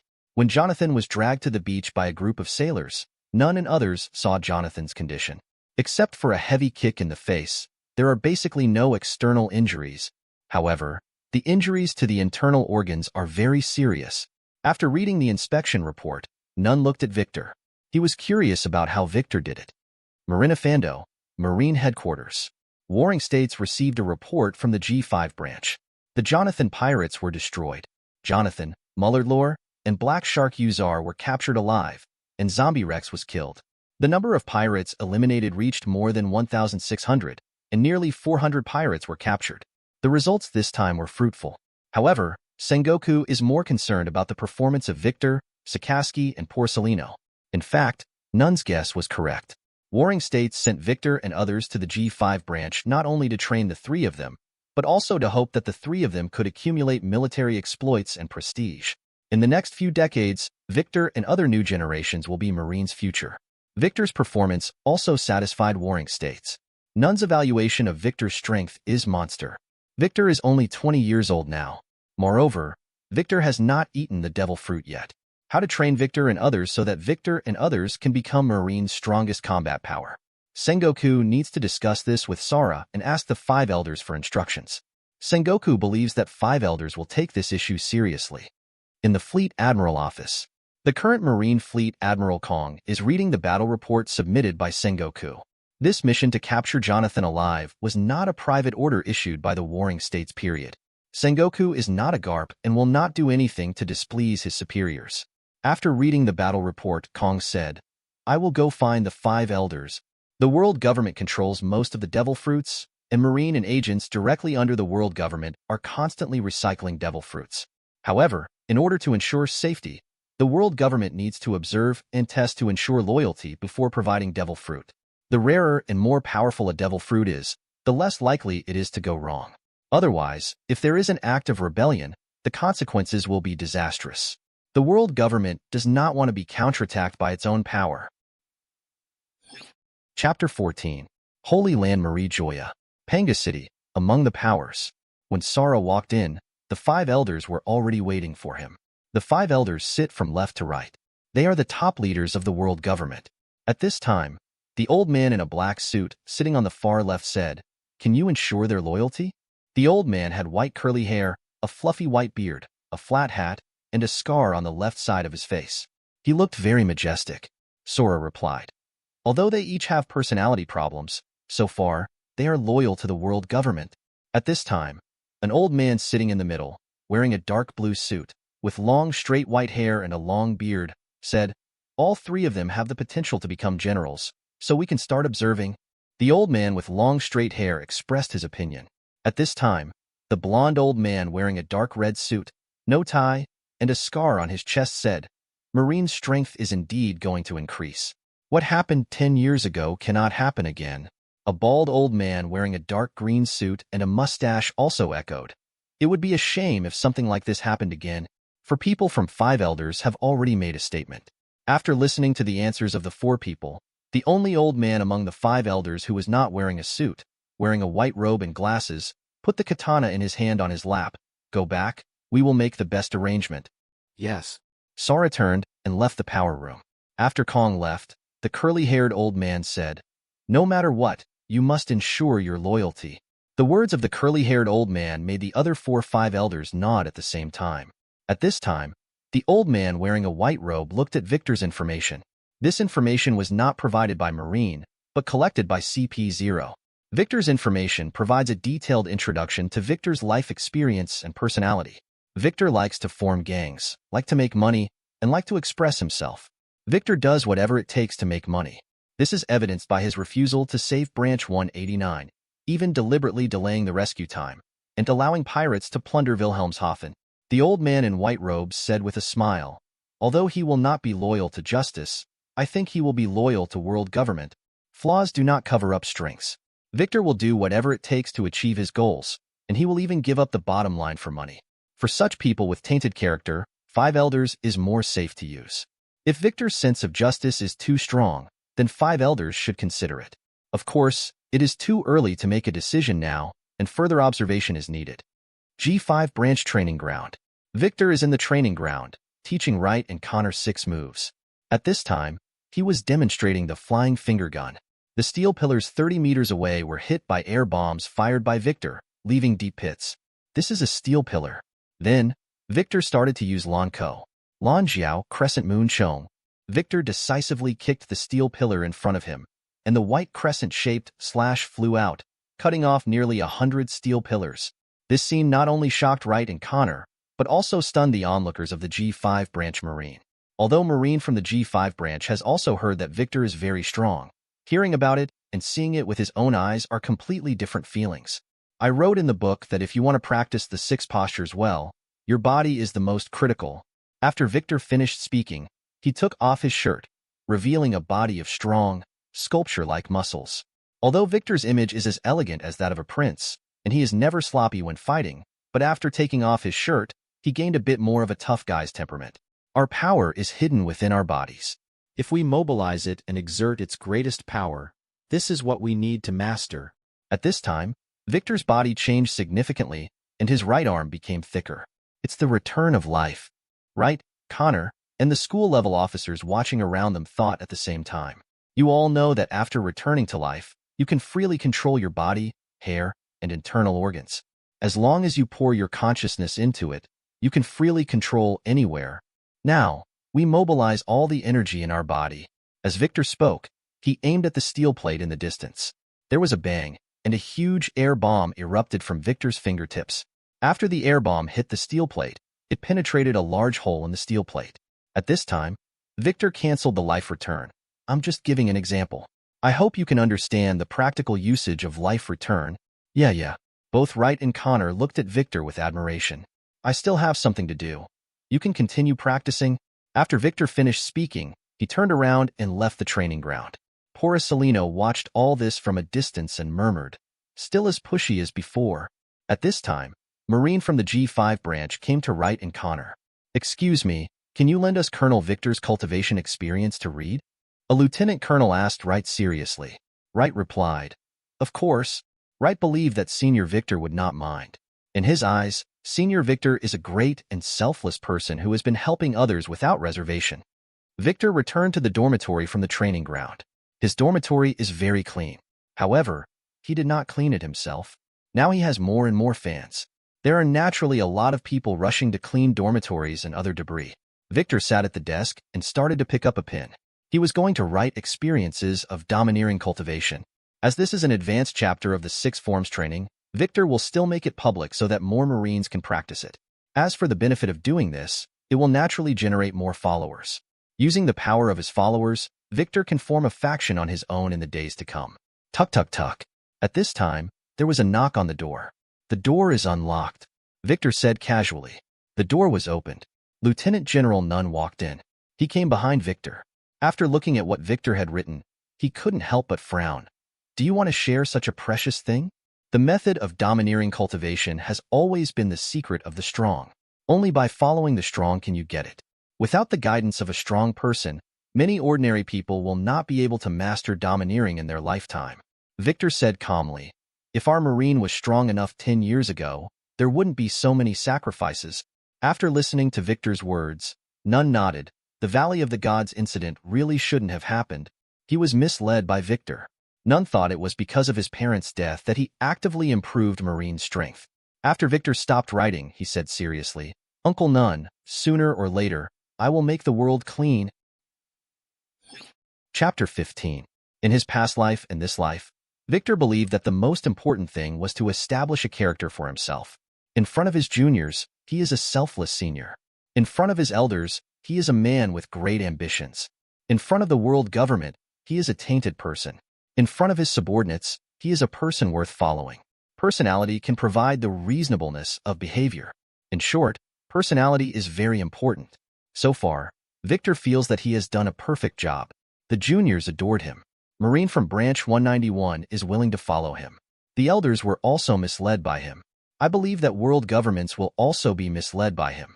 Only in this way can he gain greater strength, as well as higher status and power. Since capturing Jonathan, the G5 branch has not gone out on missions for nearly half a month. During this half-month period, Victor selflessly taught cultivation methods every day and wrote his personal experiences at the same time.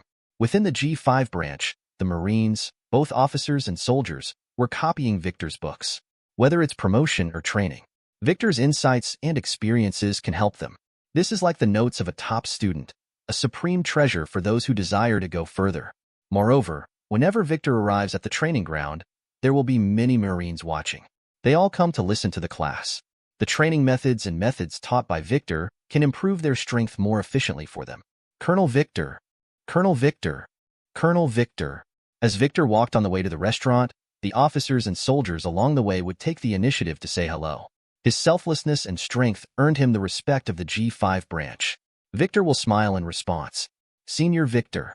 At this time, Wright and Connor led a group of officers and ran all the way to Victor's side. It's you. Victor stopped and looked at Wright, Connor, and the people around them. Who are these? Senior. Wright introduced the people around him. They are Major Eric, Major Kinnard, Captain Wilder, and Gallo Lieutenant Junior grade from the G5 branch. They all came to thank you after reading your book recently. Victor smiled slightly and said, they are all Marines. There is no need to be so polite.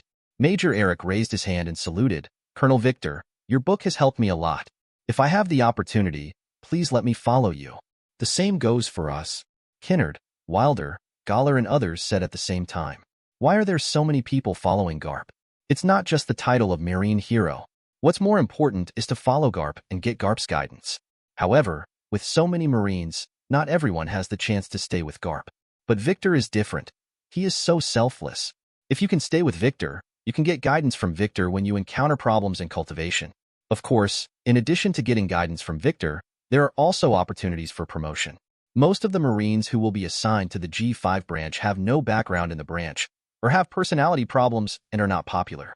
Otherwise, those with background or good popularity will never come to the G5 branch, because the sacrifice rate here is too high.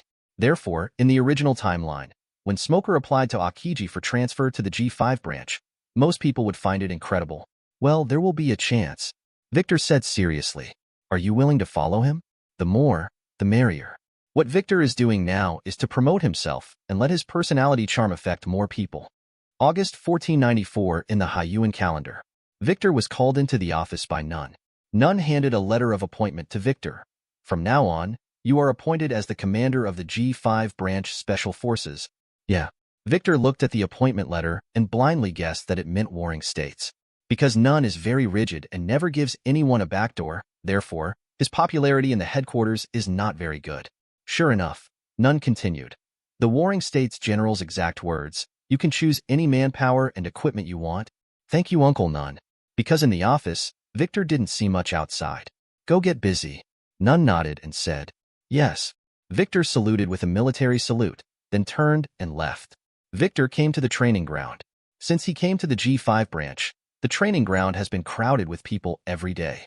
At first it was just to join in the fun, then it was to learn cultivation methods, and now it is to practice hard and strive to improve one's strength. A man's desire to become stronger is engraved in his bones. Therefore, when this group of unpopular G5 branch Marines found a way to become stronger, they naturally had to seize the opportunity. Now, one by one, they are training hard under the scorching sun to strengthen their bodies, and underneath them, the ground is wet with sweat. Colonel Victor, Colonel Victor, Colonel Victor. Seeing Victor coming, Marines in the training ground stopped one after another and took the initiative to salute Victor. Victor walked all the way to Wright, Connor, and others. They are now practicing with Eric, Kinnard, and others. Based on the cultivation methods and cultivation experiences taught by Victor, they looked for each other's shortcomings. Senior Victor, Colonel Victor, Eric, Kinnard, and others all stood up straight and began to salute. Look at this. Victor handed the appointment letter to Eric. After Eric read the above content, he showed an excited expression. Although it is only a special agent unit directly under the G5 branch, its commander is Victor. Moreover, the required officers can be selected by the commander. Subsequently, Eric handed the appointment letter to Kinnard and others. Kinnard and others were equally excited after reading it. Victor calmly asked Eric and Kinnard, "Are you willing to join the Secret Service?" "Of course I do." Eric, Kinnard, and others said in unison. Victor said calmly, "Do me a favor first and recruit 2 squadrons for me." "Yes." Eric, Kinnard, and others saluted. The Special Service Force has 2 squadrons, each with a full strength of 500 people. Victor directly selected Eric and Kinnard to serve as squadron leaders. Wright, Connor, and others naturally joined the Secret Service. I heard that Victor has become the commander of the Special Forces, and at the same time, members need to be recruited. Therefore, there are so many people signing up. In less than half a day, the Secret Service Force was fully recruited. The day after the Special Agent Force was established, Victor received a new mission. New mission: track the Roger Pirates. Chapter 16. Tracking the Roger Pirates is a very dangerous mission. In the past, Marines who tracked the Roger Pirates never ended well. However, a task is a task and must be carried out. After receiving the mission, the Special Forces left the base that day. 10 days later, the sun was shining brightly, the sky was blue, and the sea was calm. On the deck of the warship, Wright, Connor, and several young officers gathered together to chat and enjoy tea time. At this time, Wright said curiously, "This department really cares about Roger. Obviously, there are so many pirates in New World, especially the Golden Lion, who are much more arrogant than Roger." Connor nodded. There was a lot of news about the Golden Lion in the recent newspapers, followed by Whitebeard, Big Mom, Kaido, and others. As for Roger's news, I only saw it once 10 days ago. Wilder lowered his voice and whispered, "I heard that Roger holds the secret of the ancient weapon." Ancient weapon? Wright and Connor were unfamiliar with the term ancient weapon. Wilder looked at the two men and said, I also heard about it by chance in my previous army. I heard that the ancient weapon has the power to destroy the world. Wouldn't it be very dangerous if Roger got it? Wright said subconsciously. Wilder said, that's why the world government and the headquarters are eager to deal with Roger and his gang. I see. Wright, Connor, and others finally understood the dangers of Roger. At this time, Victor, Eric, and Kennard came over. Seeing Victor coming, Wright, Connor, and others immediately stood up straight and saluted. We are almost arriving at Gal Island. Everyone, please pay attention. There may be extreme weather later. Victor reminded Wright and others. Extreme weather? Wright and others looked at the clear sky and calm sea. To become a qualified Marine, one must not only look at personal bravery, but also understand geography and weather. After Victor finished speaking, he handed a logbook behind him to Wright and others. If you have time, you can take a look. Wright opened it, looked at it, and said, this is the pirate logbook from the day before yesterday. Victor hummed and said, there are many trophies, among which the logbook is the most precious. Thank you, Senior. I will definitely read it. Wright replied seriously. Wright believed Victor's words were correct. Okay, everyone else is also ready to face bad weather at any time? Victor said to Marine on the deck. Yes. Marines on the mast and on the deck all responded loudly. When the ship approached Gal Island, the sky suddenly turned dark. This phenomenon can only be described as bizarre.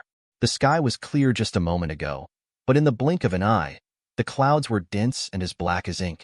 Not only that, the sea was rough, and the waves that suddenly rolled up were more than 10 meters high. In addition, there were thunder and lightning in the sky, accompanied by violent storms from time to time. The sailors on the deck took the shortest time to furl the sails and then returned to the cabin.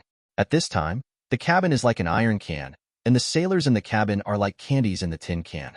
In the face of the power of nature, warships are too small. The storm of the night was over. All the Marines and the Special Forces were tortured. However, everyone admired Victor. If Victor hadn't warned them in advance and made them prepare for emergencies in advance, they would have been caught off guard. If you are not careful, you may even end up with a shipwreck and death. After the warship docked, the Marines quickly landed on Gal Island. The beach of Gal Island is covered with shipwrecks. These wrecks have long been damaged by the erosion of seawater and exposure to the scorching sun. The Special Forces need to replenish supplies on the island in the shortest possible time, such as fresh water, fruits, food, and other supplies. However, there are already guests on Gar Island. Marine is not a welcome guest. At this time, Marine soldiers enter the forest where they hunt, cut down trees, and collect herbs and other supplies. However, in a clearing in the forest, a tall and thin man sat. When the Marines saw the tall and lanky man, they were all stunned.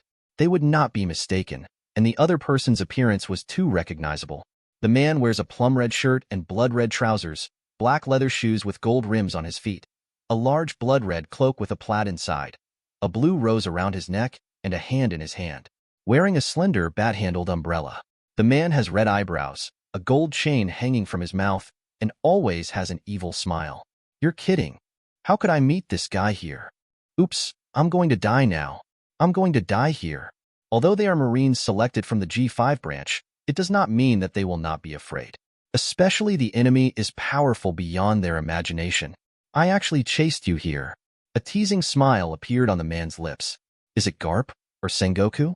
As soon as the man finished speaking, a sailor turned around and ran away, shouting as he ran, Red Earl, the Red Earl is on the island. Don't come here. Everyone, run. The Marines loudly reminded their companions. The Red Count, Beloric Redfield. Although there is only one person, but relying on his own strength alone, he can keep pace with the strong men on the sea. He is the great pirate of the New World, a powerful man with terrifying power. Countless pirates and Marines were killed by the Red Earl.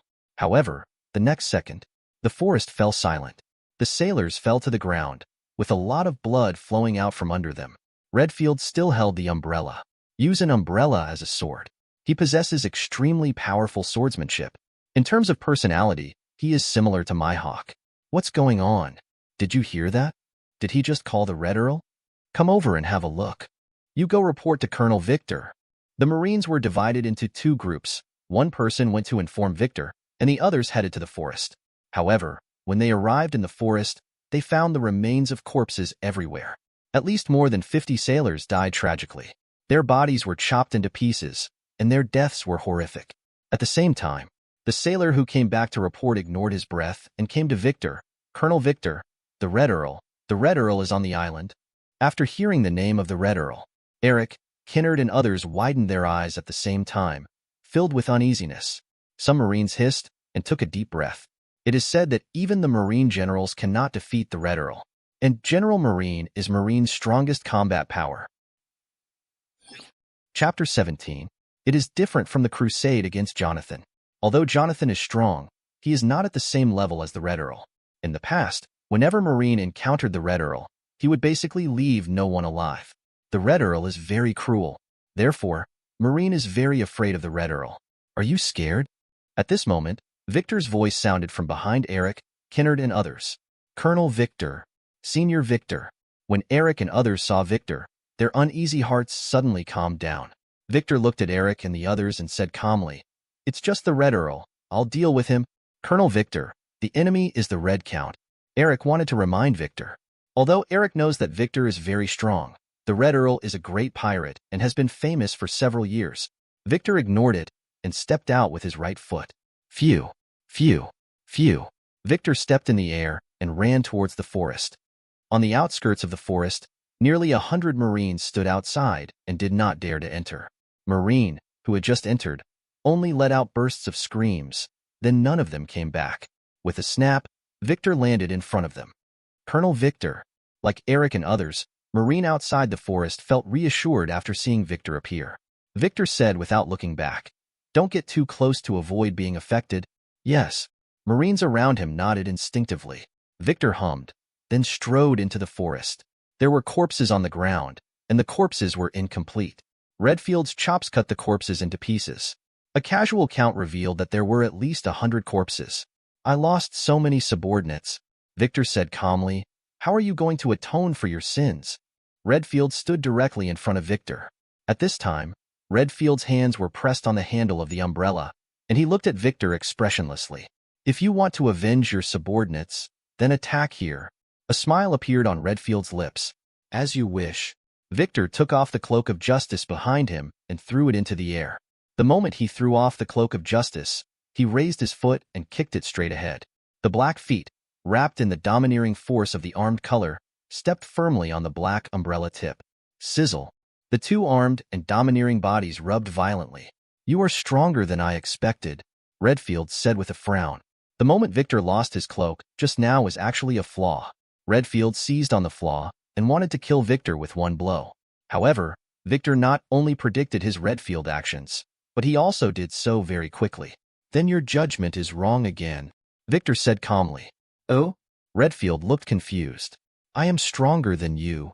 The moment Victor spoke, his right foot burst out with powerful power. Blah blah blah. Redfield didn't react for a moment and was pushed back a certain distance by the huge force. Just as Redfield stood firm, he saw Victor turning into afterimages and rushing towards him. So fast, so explosive. Redfield felt that Victor's explosive power could even compare with Whitebeard and Roger. Besides, Victor looked so young. Surprised? "Do you think I'm too young?" With a whoosh, Victor appeared in front of Redfield, raised his foot at the same time, and struck a blow. Victor's lower kick is like the guillotine's guillotine. It falls extremely fast, and its power is even more terrifying. Boom.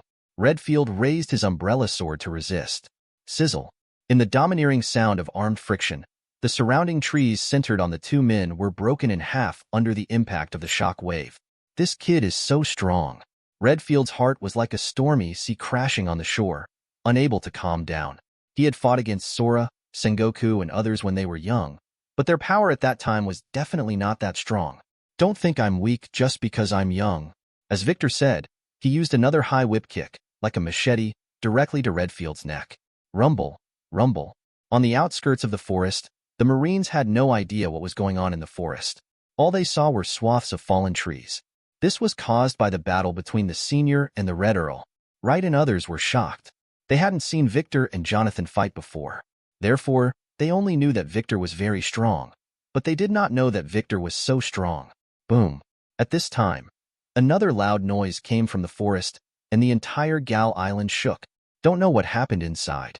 In the forest, Redfield glanced not far away. The dust and fog dispersed. A deep pit was exposed. Victor was still in the pit, maintaining a downward fist posture. If Redfield hadn't dodged in time just now, the punch would have landed on him. It's really disappointing. I thought you were going to punch me head-on, Victor said calmly. Is this guy a monster? Redfield looked at Victor coldly. But Garp is right. Victor suddenly smiled. As a time traveler, he knew that the Warring States period exaggerated the Red Earl's strength, saying that the Red Earl was on equal footing with Roger, Whitebeard, and the Golden Lion on his own. In fact, the Red Earl's strength is not that terrifying. Garp said that the Red Earl was not enough to leave his name in history, and the Red Earl himself considered himself inferior to Roger, Whitebeard, and Golden Lion. If nothing else, Redfield's courage alone is obviously not enough. How can a truly strong man shrink from a head-on confrontation? What did Garp say? Asked Redfield. It's not important. Victor shook his head. Although you are not as good as Roger and the others, if I defeat you, I will not only be promoted, but I will also be famous throughout the world. The last time Jonathan was caught, Victor didn't get promoted either. Fortunately, Sakaski, Porcelino, and others did not receive promotions. Now, if Redfield is captured again, promotion is secondary, and fame is the most important thing. You alone want to catch me? Redfield snorted coldly. He did not deny that Victor was strong, but he was not weak. Death bite. In an instant, Redfield launched an offensive, stabbing out his umbrella sword continuously. The umbrella sword seemed to turn into hundreds of lion majesty, biting Victor viciously. However, Victor looked calm and avoided them all. Moreover, it was avoided in advance. His moves seemed to be seen through and cracked by Victor. This surprised Redfield. Can you see the future? Redfield said coldly. After many years of wandering on the sea, Redfield also heard that hockey can foresee the future, but this state is extremely difficult to achieve. For example, Katakuri can see a period of time in the future. During the battle with Katakuri, Luffy also improved his ability to see part of the future. However, avoiding attacks and anticipating attacks are just basic operations of seeing and hearing hockey, not predicting the future. Chapter 18. Have you noticed it? Victor smiled lightly. In fact, he had no intention of hiding his strength at all. He has maintained a high profile since time travel. From childhood to adulthood, he has been a genius in the eyes of outsiders. Regardless of his talent or how hard he practices, he is the number one among his peers. Therefore, it is a matter of course that he is strong. Ha ha. Redfield suddenly laughed loudly. Then, he raised the umbrella sword in his hand, pointed it at Victor, and said in a joking tone, "Killing a genius like you, the top management of Marine will be very heartbroken. Kill me? Do you have the strength?" Victor smiled, shook his head slightly, and said this attitude seemed to be joking and mocking Redfield. Boy, be prepared to die. Anger appeared in Redfield's eyes, and then he waved the umbrella sword in his hand and thrust forward. A blood-red sword light stabbed Victor. Victor tilted his head to avoid the attack. Call out. Redfield shaved his head and disappeared from Victor's sight in an instant. Blinking his eyes, he appeared in front of Victor like a ghost. However, Victor had already seen Redfield's actions, and his punch suddenly flew out, hitting Redfield's cheek. Bang! Redfield was punched in the cheek. However, this punch was deliberately received by Redfield. Although the fist was very heavy, by leaning back after being hit, Redfield kicked Victor hard to the side. Victor was kicked in the abdomen and slid backwards. This kick is very heavy, and the sharp toe is wrapped with armed domineering energy, which can easily kick a hole in a warship. 1 step, 2 steps, 3 steps. Victor stepped down hard with his right foot and stood firm. A competition between strong men of their level, if only based on their domineering strength, would be a long and protracted battle. Therefore, if you want to know the results quickly, it is not a matter of seeing and hearing. It's about fighting for their own physique. To put it simply, the stronger your body is and the more resistant it is to being beaten, the more likely you are to survive to the end. Redfield is 44 years old and still in his prime. He is not afraid of physical confrontation. Moreover, since he went to sea, he has experienced countless fierce battles and has experienced nearly 10 fatal battles. On the other hand, Victor. In the eyes of Redfield, Victor is just a young man. No matter how strong he has not passed the test of life and death. No matter the physical strength or personal willpower, nothing can compare with him. Come again. Redfield pounced again. The blood-red cloak on his body was flying, and he was traveling through space like a vampire. Victor snorted coldly, clenched his hands into fists, and accumulated strength in a short time. 6 types of secrets, 6 King Spear. This was originally the most powerful 6-position technique that only Lu Qi could use. It was the highest secret that could only be understood by those who had mastered the above-mentioned 6 movements and practiced them to the extreme. However, Victor's talent can only be described as monster. He can use all the physical techniques he has seen in his previous life. At this time, he clenched his fists together and sent out an attack similar to a shock wave, and the shock wave hit Redfield. Redfield was hit and blood spurted from his mouth. However, Redfield's attack also followed. Redfield waved the umbrella sword in his hand and slashed forward. The blood-red slash hit Victor. Victor's body was bleeding. However, the two of them seemed to be fine. They all seemed to have been hit hard, but they didn't take it seriously at all. Victor and Redfield each made adjustments and then disappeared again. Both of them were as fast as ghosts. Phew. Phew. From the 2 people disappearing at the same time to the 2 people appearing at the same time. It seems like it only took a breath. Victor kicked hard, and Redfield kicked as well. Boom. With this heavy kick, the strength of both bodies was released. The armed hockey made a sizzling sound, and the shock wave generated by the impact spread out. Victor and Redfield both had crazy looks in their eyes. "You are strong," Redfield said to Victor. "You are not weak either," Victor replied. Redfield looked ferocious and sneered. "If I give you a few more years, maybe Roger and Whitebeard won't be your opponents." "I never saw them as my targets," Victor said. A trace of surprise and curiosity flashed in Redfield's eyes, but it quickly disappeared. Because a moment later, Victor punched Redfield hard. Redfield raised the umbrella sword in his hand, and his armed domineering energy was wrapped around the umbrella sword. Bang! The impact of the 2 forces once again caused a huge explosion of air. The air waves caused by the shock wave completely destroyed the surrounding forest. The trunks of the big trees that were knocked down or even broken by the shock wave were shattered into wood chips all over the sky under the abuse of the overflowing armed domineering force. The clothes on Redfield's body were also torn into strips at this time. At this time, the 2 men had appeared in the marine's sight. The surrounding forest has completely disappeared, and the ground is full of traces of destruction and ravage. This scene left Eric and others stunned. This guy's armament and domineering look are weird. Redfield's eyes widened, and he quickly separated from Victor. Just now, he discovered something unusual about Victor's domineering appearance. Victor's armed domineering energy can actually break through his defense. In Redfield's understanding, there are 3 types of armed domineering: hardening, winding, and exposed. Hardening and entangling can both enhance attack power and defense. The external release is to gather the armed color on the hand or weapon, and then release it, which directly evolves into substantial attack power or defense power. It can hit enemies with a powerful impact, and it can also form a protective wall to defend against invisible attacks. However, the armed domination that Victor had just released actually penetrated into Redfield's body like a drill. Although under Redfield's defense, no major injuries were caused, it had aroused his vigilance. "Have you discovered it?" Victor smiled slightly. The usage of Luing is similar to the dark power in martial arts novels, and is a unique usage method of Wano country. After Wano was sealed off, the usage of Ryazakura did not spread overseas. After Kazuki Oden and others went to sea, the method of using Sakura was passed on to Whitebeard and the Roger pirates. "It seems that if I want to kill you, I have to pay a big price." Redfield's eyes were sinister, and he knew he had underestimated Victor. Victor is strong. Although Victor is young, Grandmaster has a more advanced way of using domineering power. If you want to kill Victor, you can only risk your life. There is a price to pay for fighting for one's life. The price may be a hand, a leg, or even more severe disability. Chapter 19.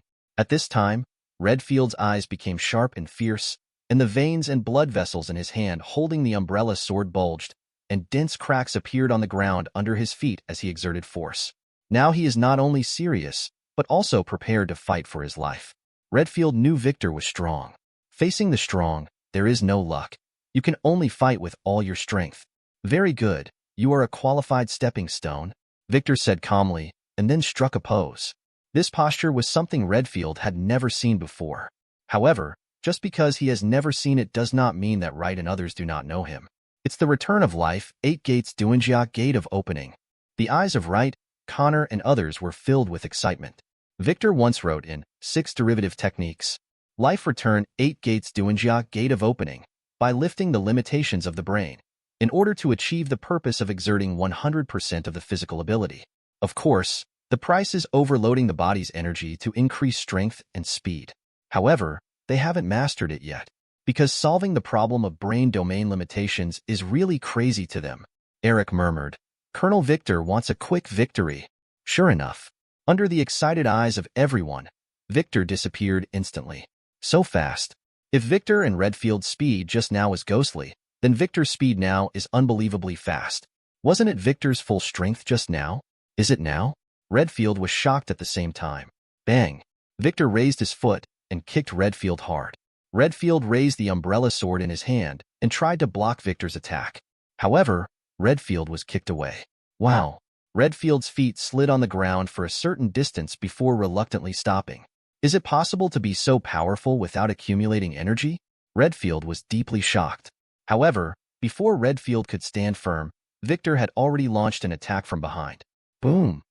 With the sound of air explosions, Victor began to attack Redfield with heavy punches. This punch is 100% powerful again. That kick just now was also 100% powerful. After the punch hit Redfield's cheek, Redfield was in pain. This punch directly collapsed his nose, and blood dripped from the corner of his mouth.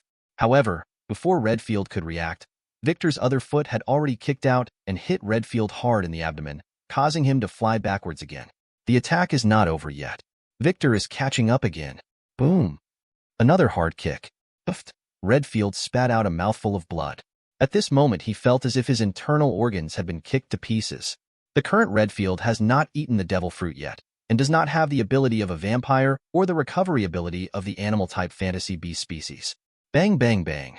Victor's fists and kicks hit Redfield like a violent storm. Redfield could only resist and dodge with all his strength. Hole. Redfield gritted his teeth and held on.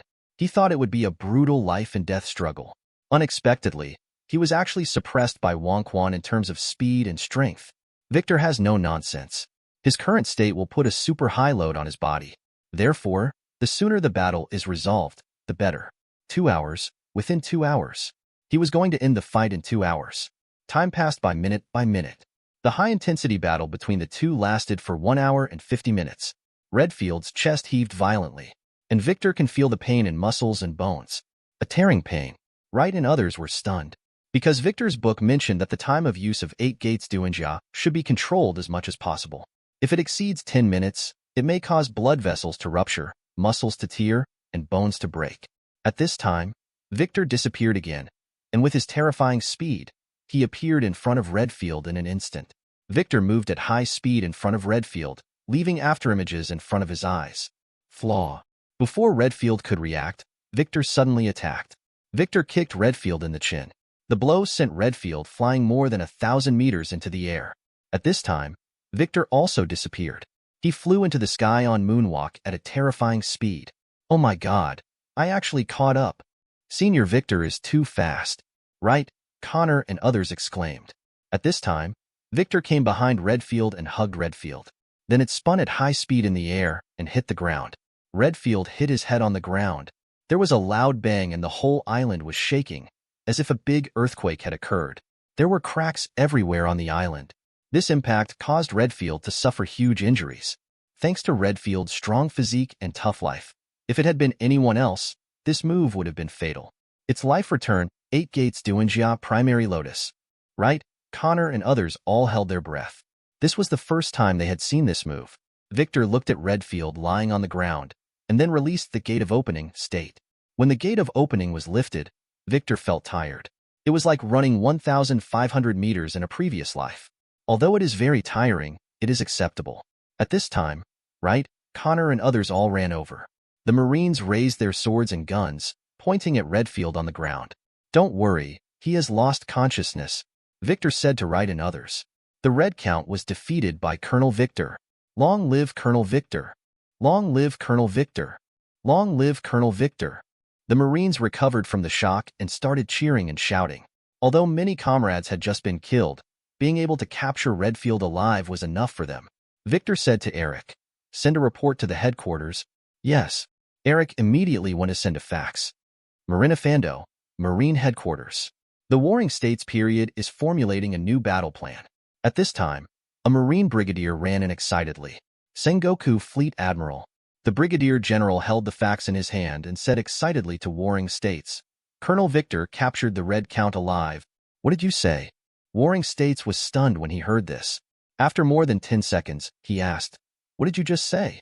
The brigadier repeated, Colonel Victor captured the Red Count alive. Warring States was stunned. Victor actually caught the Red Earl.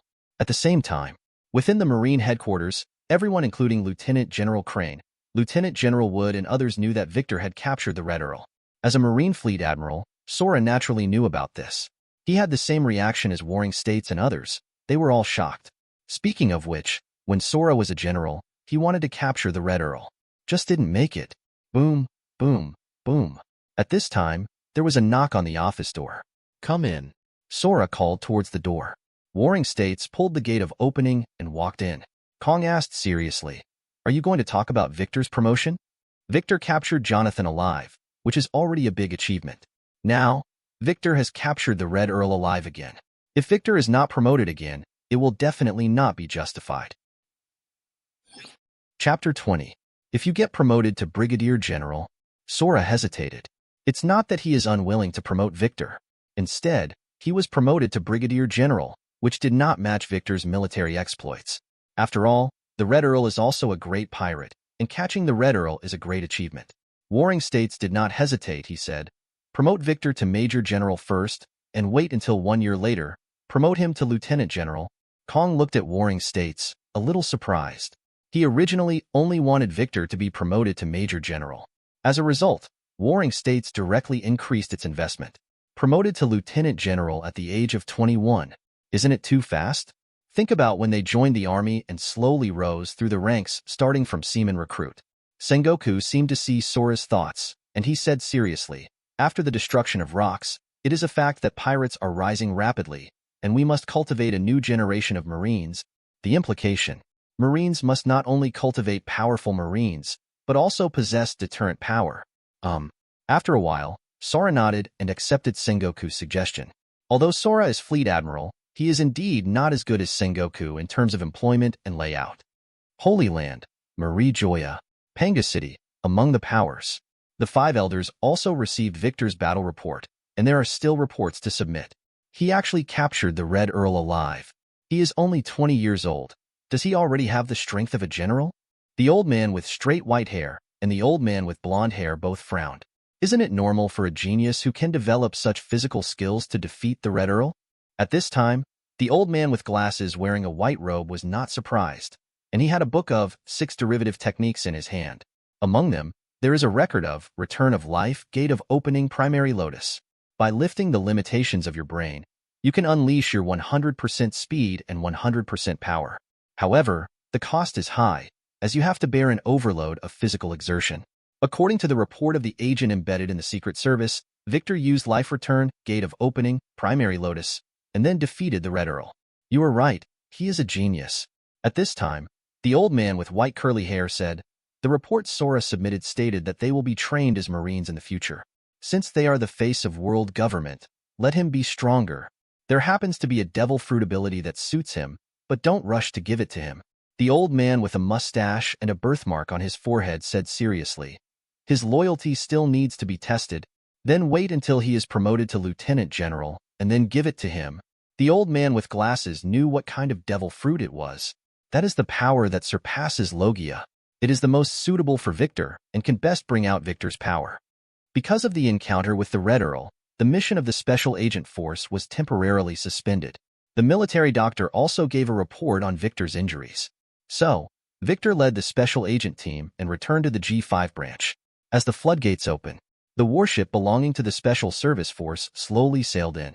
In the port of the G5 branch, Lieutenant General Nunn and others were already waiting. Victor's body was covered with gauze, and he stepped off the warship step by step. Salute. Lieutenant General Nunn took the lead in saluting. All Marines in the G5 branch salute Victor. The Red Earl once killed a large number of Marines and committed countless crimes. By capturing the Red Earl alive, Victor not only gained military exploits, but also avenged Marines' death. Therefore, Victor deserves the respect of the G5 branch. Victor also saluted Lieutenant General Nunn and others. Later, the Red Earl was lifted off the ship. Redfield was now in a state of embarrassment. He was tied up like a dumpling with chains as thick as his arms, and he closed his eyes, seemingly not paying attention to the eyes around him. In fact, even if he pretended not to care, he was still very unhappy, because he has become like a beast in a zoo, being admired and commented upon by others. Is that the Red Earl? You were so seriously injured, but you're still alive. It's worse to live in a miserable life. He will definitely be worse off than dead. The Marines were talking quietly. At this time, Victor came to Nunn's side. Nunn patted Victor on the shoulder and said, "Well done. It's just good luck that I happened to meet him," Victor said calmly. Nunn took the appointment letter and said, "Well, take good care of yourself. You are Marine's big star." Victor received the letter of appointment, and the Marine headquarters officially awarded Victor the rank of Major General. In just over 2 years after graduating from the military academy, Victor has already been promoted to general. On the sea, newsbirds landed on the Golden Jackson. Rayleigh paid Newsbird 500 belly to purchase a newspaper. Rayleigh was shocked when she saw the newspaper headlines. "Mr. Rayleigh, what happened?" At this time, Buggy came over. Seeing Rayleigh's shocked look, he asked. Just as Shanks was about to come over, Roger held down the straw hat on his head. "Dude, what happened?" Roger asked Rayleigh. "Marine has a great big shot." Rayleigh handed the newspaper to Roger. "It's more troublesome than the two we met last year." Roger took the newspaper and saw the 2 photos in the newspaper. One is a picture of Victor. The other is a picture of the Red Earl. Victor, 20 years old, Colonel Marine. Capturing the Red Earl alive is really incredible. Roger read Victor's personal introduction. He has been sailing the sea for many years and is a great pirate at the pinnacle of experience and strength. Roger understood Marine's intentions. Marine wants to create heroes, just like Garp was 10 years ago. Captured Red Earl and Jonathan alive. Victor is already very successful at a young age. Buggy jumped up and tried to read what was in the newspaper. At this time, Bullet also came over.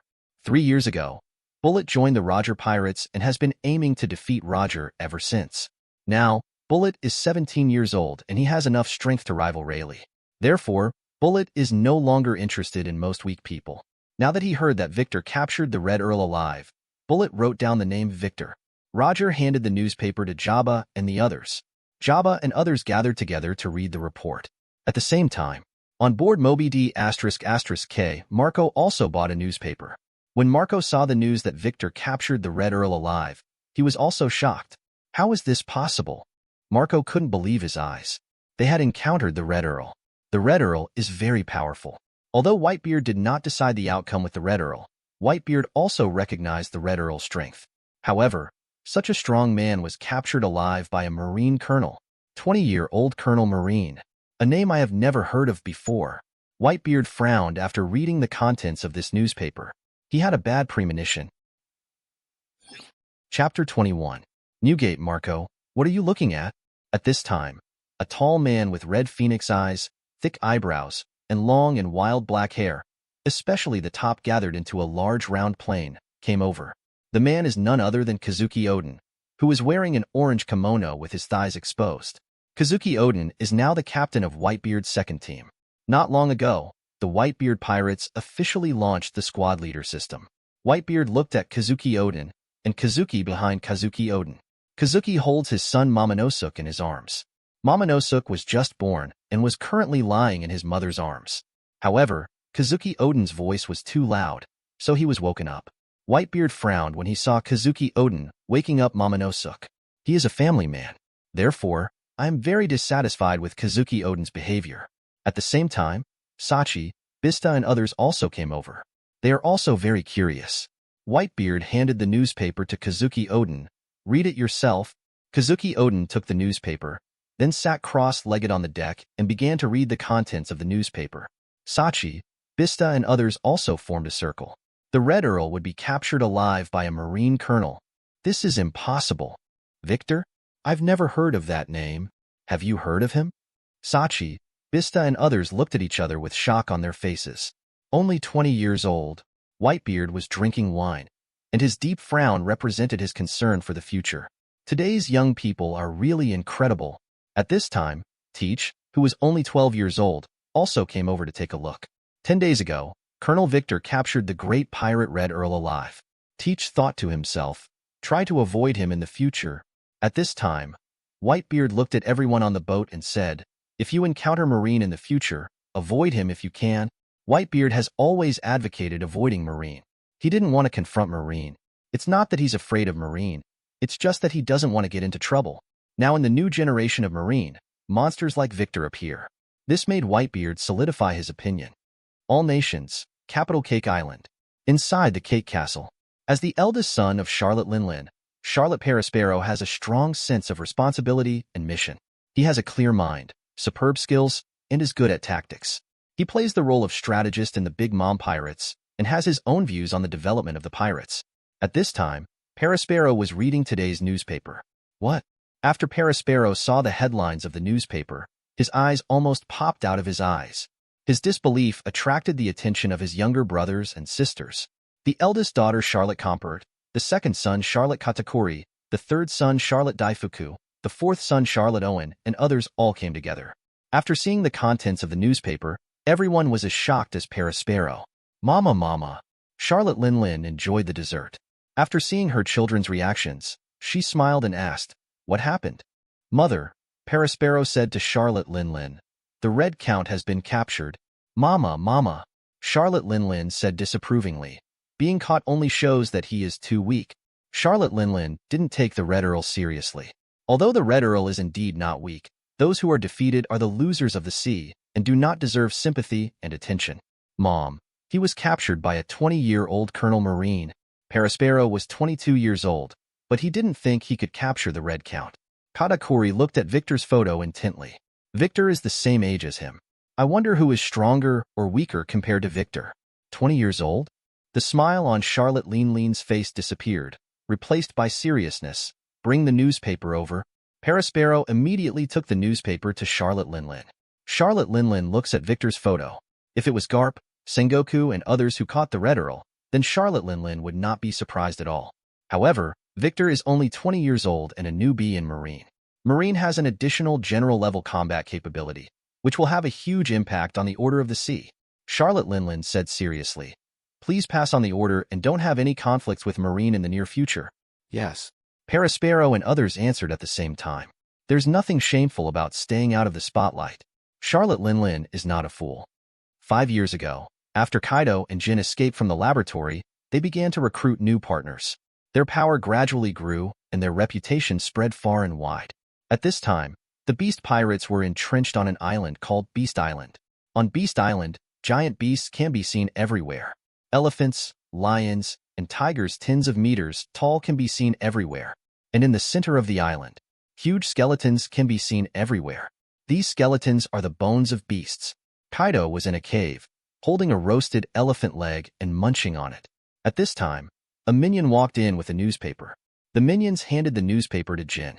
After Jin read the contents of the newspaper, his pupils shrank and the hand holding the newspaper was trembling slightly. What's wrong? Kaido glanced out of the corner of his eye and noticed something unusual about Jin.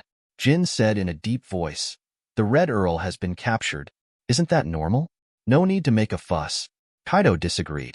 After the destruction of the Rocks Pirates, Kaido wandered alone and was captured by Marine many times. After being captured once, Dr. Vegapunk extracted the blood factor from Kaido and created the first artificial devil fruit. Jin shook his head and said, the person who captured him was a Marine colonel. He was only 20 years old. 20-year-old Colonel Marine. Kaido was shocked. 16 years ago, 15-year-old Kaido first cooperated with Rocks D. xebec, became a trainee pirate of the Rocks Pirates, and met Charlotte Linlin. Since then, Kaido has grown faster and faster. However, Kaido didn't think that when he was 20 years old, he would be able to capture the Red Earl alive in a duel. Charlotte Linlin might be able to. After all, Charlotte Linlin is a born monster. Jin said in a deep voice, we should avoid conflicts with Marine in the near future. Jin is Kaido's right hand. He has a calm personality, extraordinary courage, wisdom, and courage. He is even more loyal to Kaido and thinks of Kaido in everything. From Jin's perspective, Marine now has a young, general-level combat capability. Moreover, Victor is a new world. If Marine is provoked, Marine can mobilize its mobile power to deal with them at any time. Therefore, try to be low-key and let Marine deal with the high-profile guys. For example, the Golden Lion. Chapter 22. New World, Grossa Island. This is the base camp of the Sky Pirates. The Sky Pirates are currently the largest force in the New World, unless the Golden Lion gave the order to attack in full. Otherwise, there would be at least 20 pirate ships in the harbor of Grossa Island every day. In the Golden Lion's perception, as long as he can join forces with Roger and make Roger his right-hand man, he can dominate the world and become the king of the world. At this time, the Golden Lion had just woken up and was reading the newspaper. The front page headline in the newspaper attracted the Golden Lion's attention. Marine Colonel Victor captured the Red Earl alive. What a hilarious joke. The Golden Lion snorted coldly. He had been in contact with the Red Count once. Rox had invited Red Earl at that time, but the Red Earl refused. The Red Count is not weak, but if the Golden Lion is confident that he can defeat the Red Count in a duel, it just takes a lot of time and comes with a certain price. However, such a monster was actually captured by a 20-year-old Marine colonel. This is simply impossible. Boss, this is a lie made up by Marine. A captain under the Golden Lion said. This is not the first time Marine has done something like this. Isn't that how Garp got his reputation as a hero? Golden Lions will not believe the stories published in the newspapers. Marine wants to create another hero. Marine didn't say how many casualties there were. Maybe Sora and Sengoku are helping. The pirate cadres in the hall, you said something, I said something, and each expressed the same opinion as the Golden Lion. Birds of a feather flock together, and people divide into groups. Pirates who are willing to follow the Golden Lion have somewhat similar personalities. Moreover, they are extremely loyal to the Golden Lion and trust the Golden Lion's judgment. Ignore him. Our target is Roger. The Golden Lion threw the newspaper aside and said disapprovingly. Office of the Commander-in-Chief of the G5 branch. Tuck, tuck, tuck.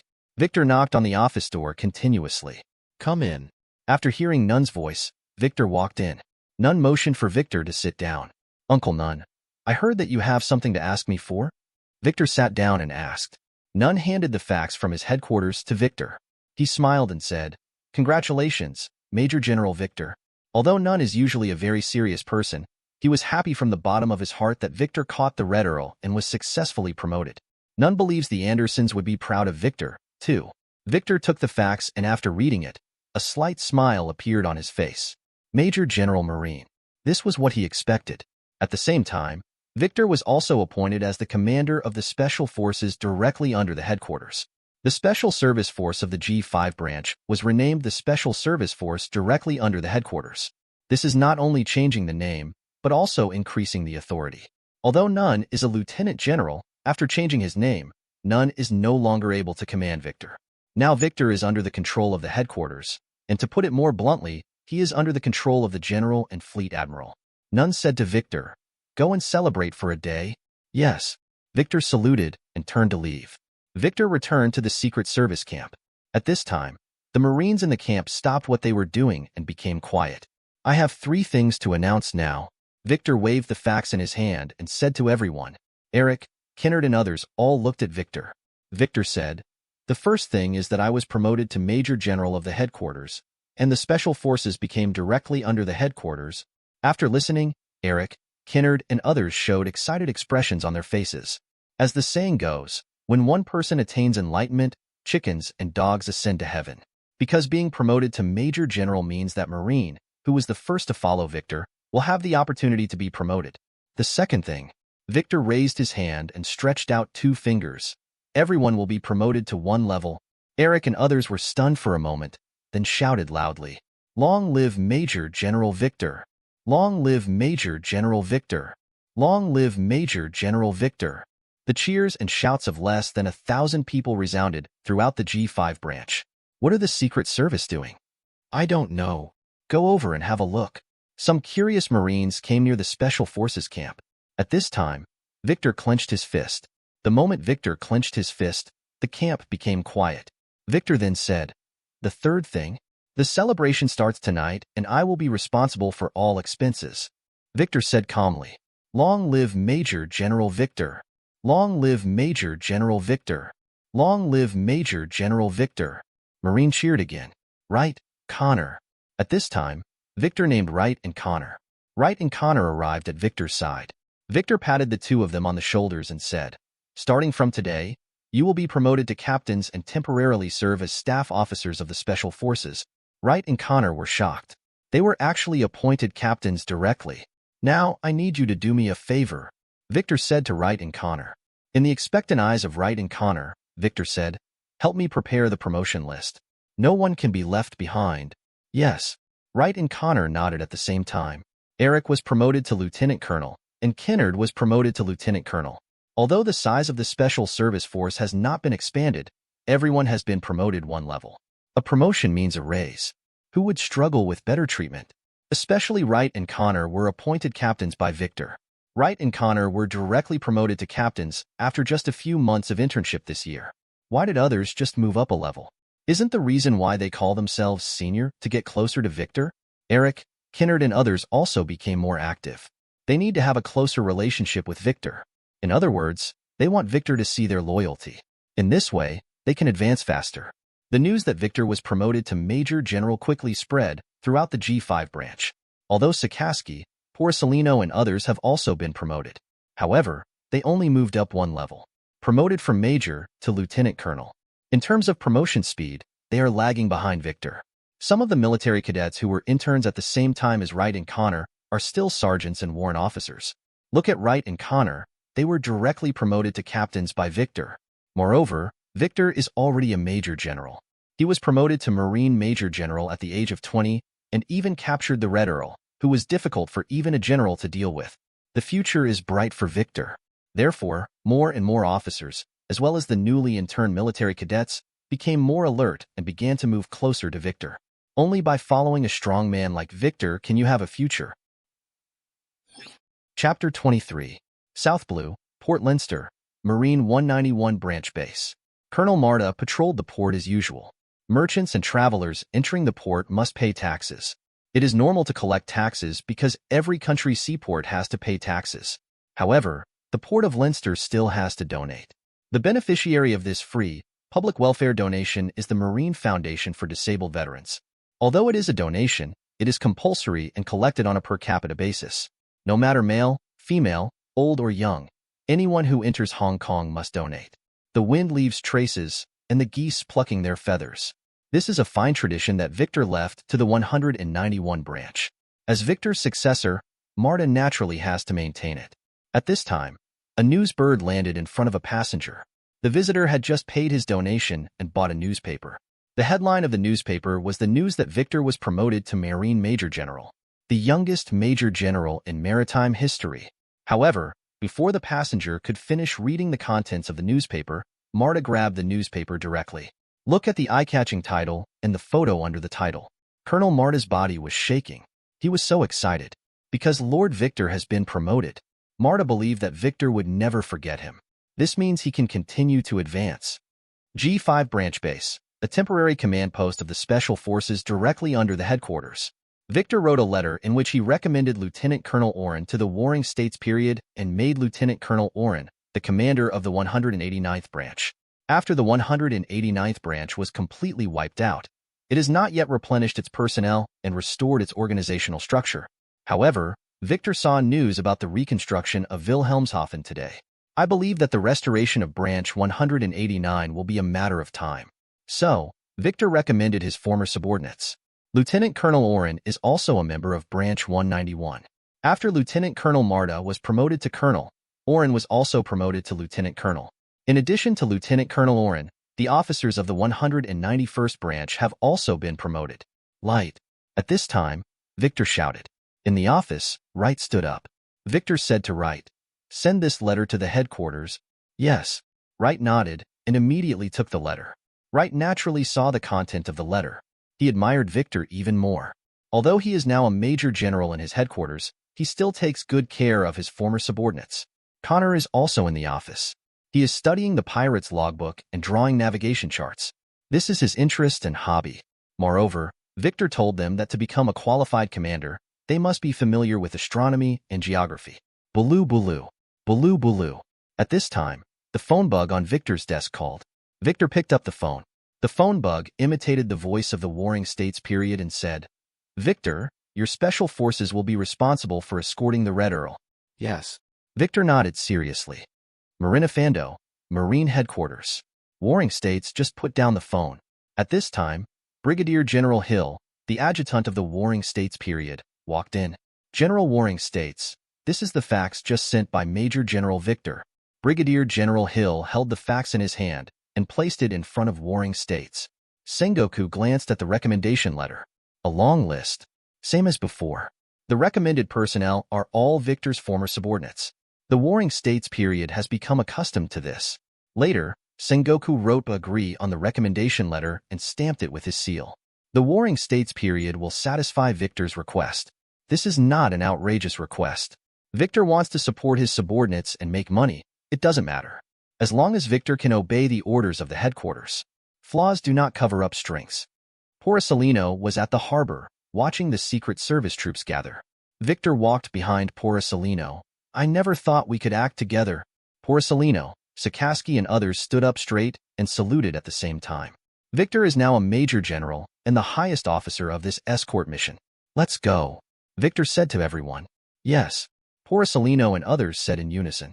Marines in the military port boarded 3 warships. This time, the G5 branch dispatched 2,000 Marines to assist in the escort mission. After arriving at the G1 branch, the Marine in the G5 branch will return the same way. Be careful on the road, Lieutenant General Nunn said to Victor. Victor stood up straight and saluted Lieutenant General Nunn. Lieutenant General Nunn responded with a military salute. Subsequently, the Marine in the military port removed the gangway. 3 warships slowly sailed out of the G5 branch. Wilhelmshaven, Branch 189. Colonel Oren led a group of officers into the devastated 189th branch base. Go and invite the nobles and wealthy businessmen, Oren said to Lieutenant Colonel Becky beside him. Lieutenant Colonel Becky smiled and said, Go right away, Oren said proudly. Tell them that if they are not present, they will never do business in Port Wilhelm in the future. Hey. The officers around him laughed out loud. They want to inherit Lord Victor's ideas and practices. You should make money as a Marine. Of course, it is also important to make money and protect local security. Under the governance of Lord Victor, the port of Leinster has been in good weather, and even thefts rarely occur. Port Wilhelmshaven used to be in a state of chaos under the governance of Colonel Malone. Therefore, Lord Victor's justice is correct. Evening. In the 189 branch base, hundreds of Marine soldiers forcibly recruited a group of people and cleared the branch base. At this time, a large number of tents were set up in a clean open space. Tables and chairs were placed in the tent. The invited nobles and wealthy businessmen have all taken their seats. Is everyone here? Colonel Oren asked. Lieutenant Colonel Becky replied. I just counted them and they are all here. Yes. Colonel Oren nodded with satisfaction, and then under the eyes of everyone, Colonel Oren looked to the sky and shouted loudly, Long live Lord Victor! Long live Lord Victor! Long live Lord Victor! Long live Lord Victor! At this time, the surrounding Marines shouted at the same time. The Marines brought by Oren are all veterans brought from the 191st branch. Although there were only 1,000 people, the momentum was terrifying. The nobles and wealthy businessmen present were all frightened by this scene. Everyone, after Lord Victor came to the port of Leinster last year, the security of the port of Leinster improved. All pirates who dared to attack the port of Leinster were hanged in the harbor. This year, if Lord Victor had not saved Port William, Port William would have been completely destroyed by the Black Pirates. Lord Victor is a god, protecting the safety of everyone here. Oren looked excited, which really scared everyone present. However, Becky and others are used to it. Not only did they not feel embarrassed, but they learned from Oren. Because Oren was promoted faster than Marta. Oren is a great flatterer. He is like a follower of Victor, serving the gods with the most pious heart. Therefore, Victor likes Oren very much and promotes Oren as an exception. Chapter 24. Holy Land Marie Joa, Panga City, Among the Powers. 5 elders just received a survey. After reading the survey, the 5 elders all laughed. Victor is really different from what he appears to be. Victor's recommendation of Oren as the commander of the 189th branch also reached the ears of the 5 elders. After Oren took office, he immediately began to extort and threaten the merchants and nobles of Wilhelmshaven.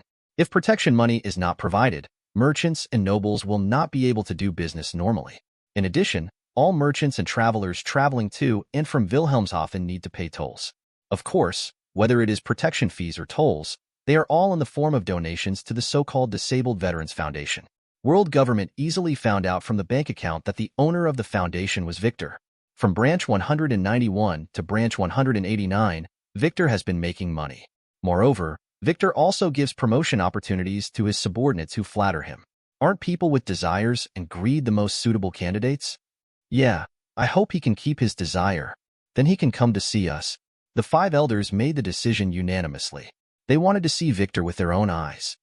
After several days of sailing, the fleet arrived at the G1 branch. Subsequently, the 2 ships of the G5 branch returned to the G5 branch. Victor and others continued to Marinavando, enter the Gate of Justice for Malinfando, and finally arrive at Impel Down. Hurry up, move faster. The prisoner will be sent soon. Advancing into the city, the jailers quickly stood on the pier under the urging of the chief jailer, Fulundi. They were ready to receive the prisoners. They will be so cautious every time they meet a dangerous prisoner. At this time, Gary, the deputy director of Impel City, Canlot, the warden, and others were waiting at the dock.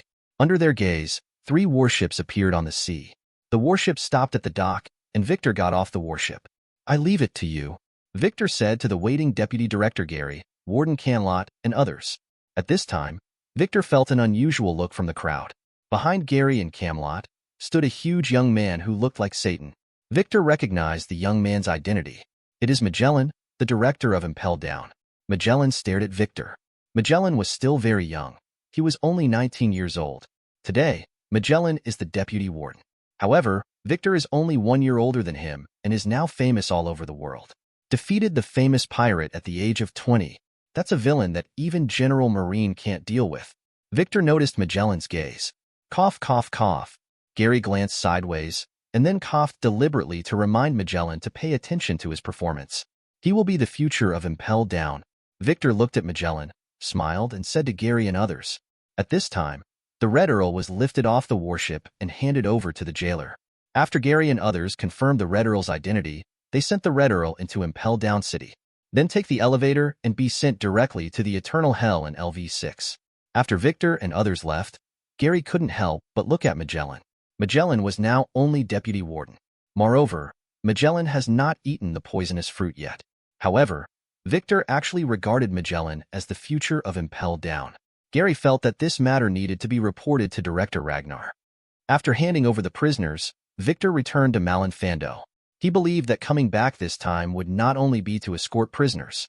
Sure enough, when Victor got off the warship, there was a Marine Commodore waiting for him in the military port. This Marine Brigadier is called Sanis. After Sanis saw Victor, he immediately raised his hands in salute. Rear Admiral Victor, Fleet Admiral is waiting for you on the ship, Sanis said to Victor. Victor glanced at the warship not far away, then nodded and followed Commodore Sanis. Soon, Victor saw Sora and saluted Sora. Kong's face was sullen, showing no emotion or anger, and he just said lightly, "Sit down." Victor sat in his seat and said nothing. He didn't really like Sora.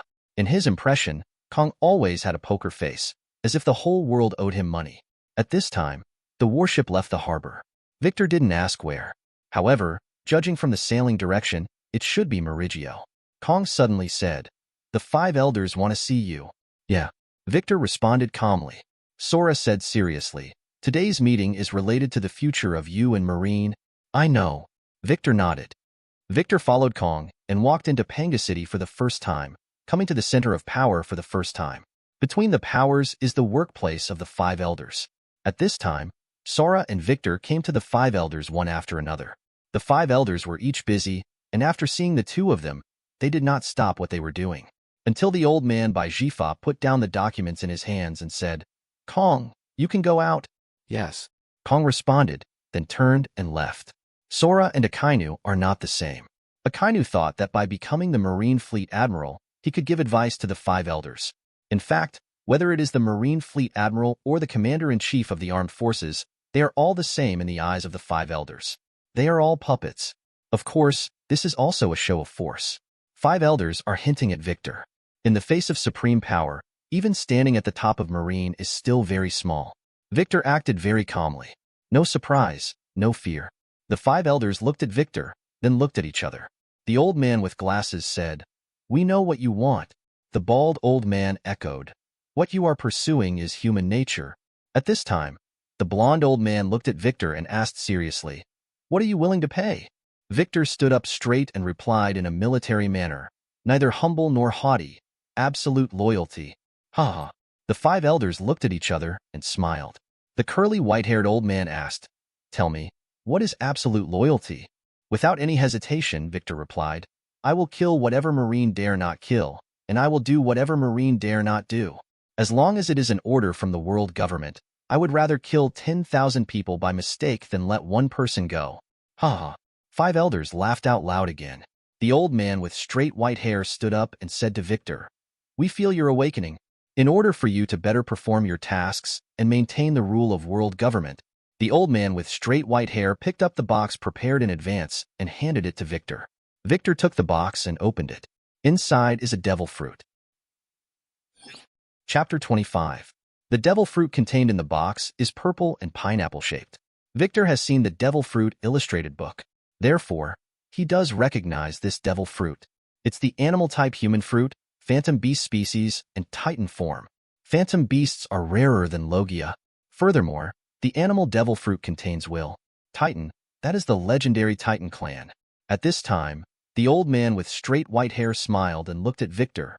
"It should suit your fighting style very well." Yes. Victor was satisfied. The old man with glasses said, "Eat it, and then use its power to your heart's content. While maintaining the authority of the world government, you can also get everything you want." Yeah.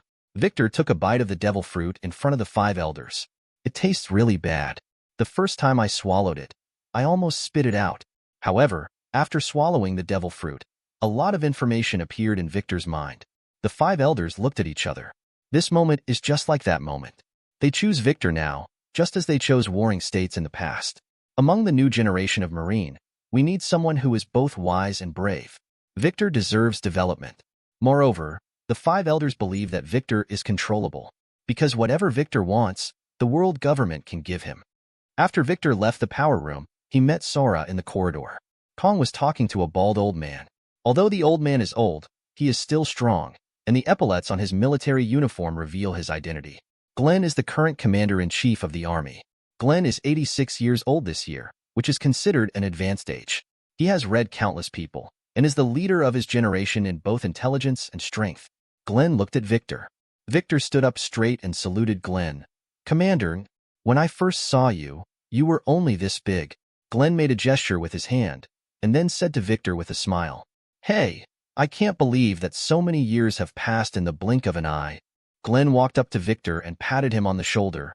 "Anderson will be proud of you, the youngest major general in our Marine." After saying that, Glenn walked into the power room. "We are going to meet the five elders. You can go back first," Sora said to Victor. Victor nodded and left Panga City. Victor prepares to return to the new world. He has now gained greater power.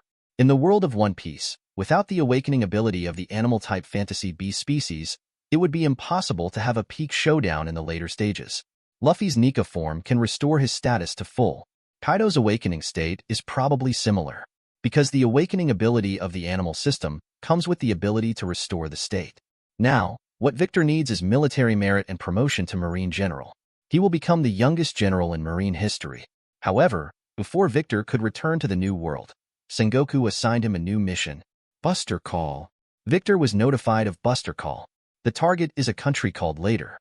Buster Call is a brutal and inhumane attack that burns everything. It consists of 10 battleships, 5 lieutenant generals, 10 rear admirals, and 10,000 Marines. This time, Victor was included. Naturally, there are also plans to train Victor.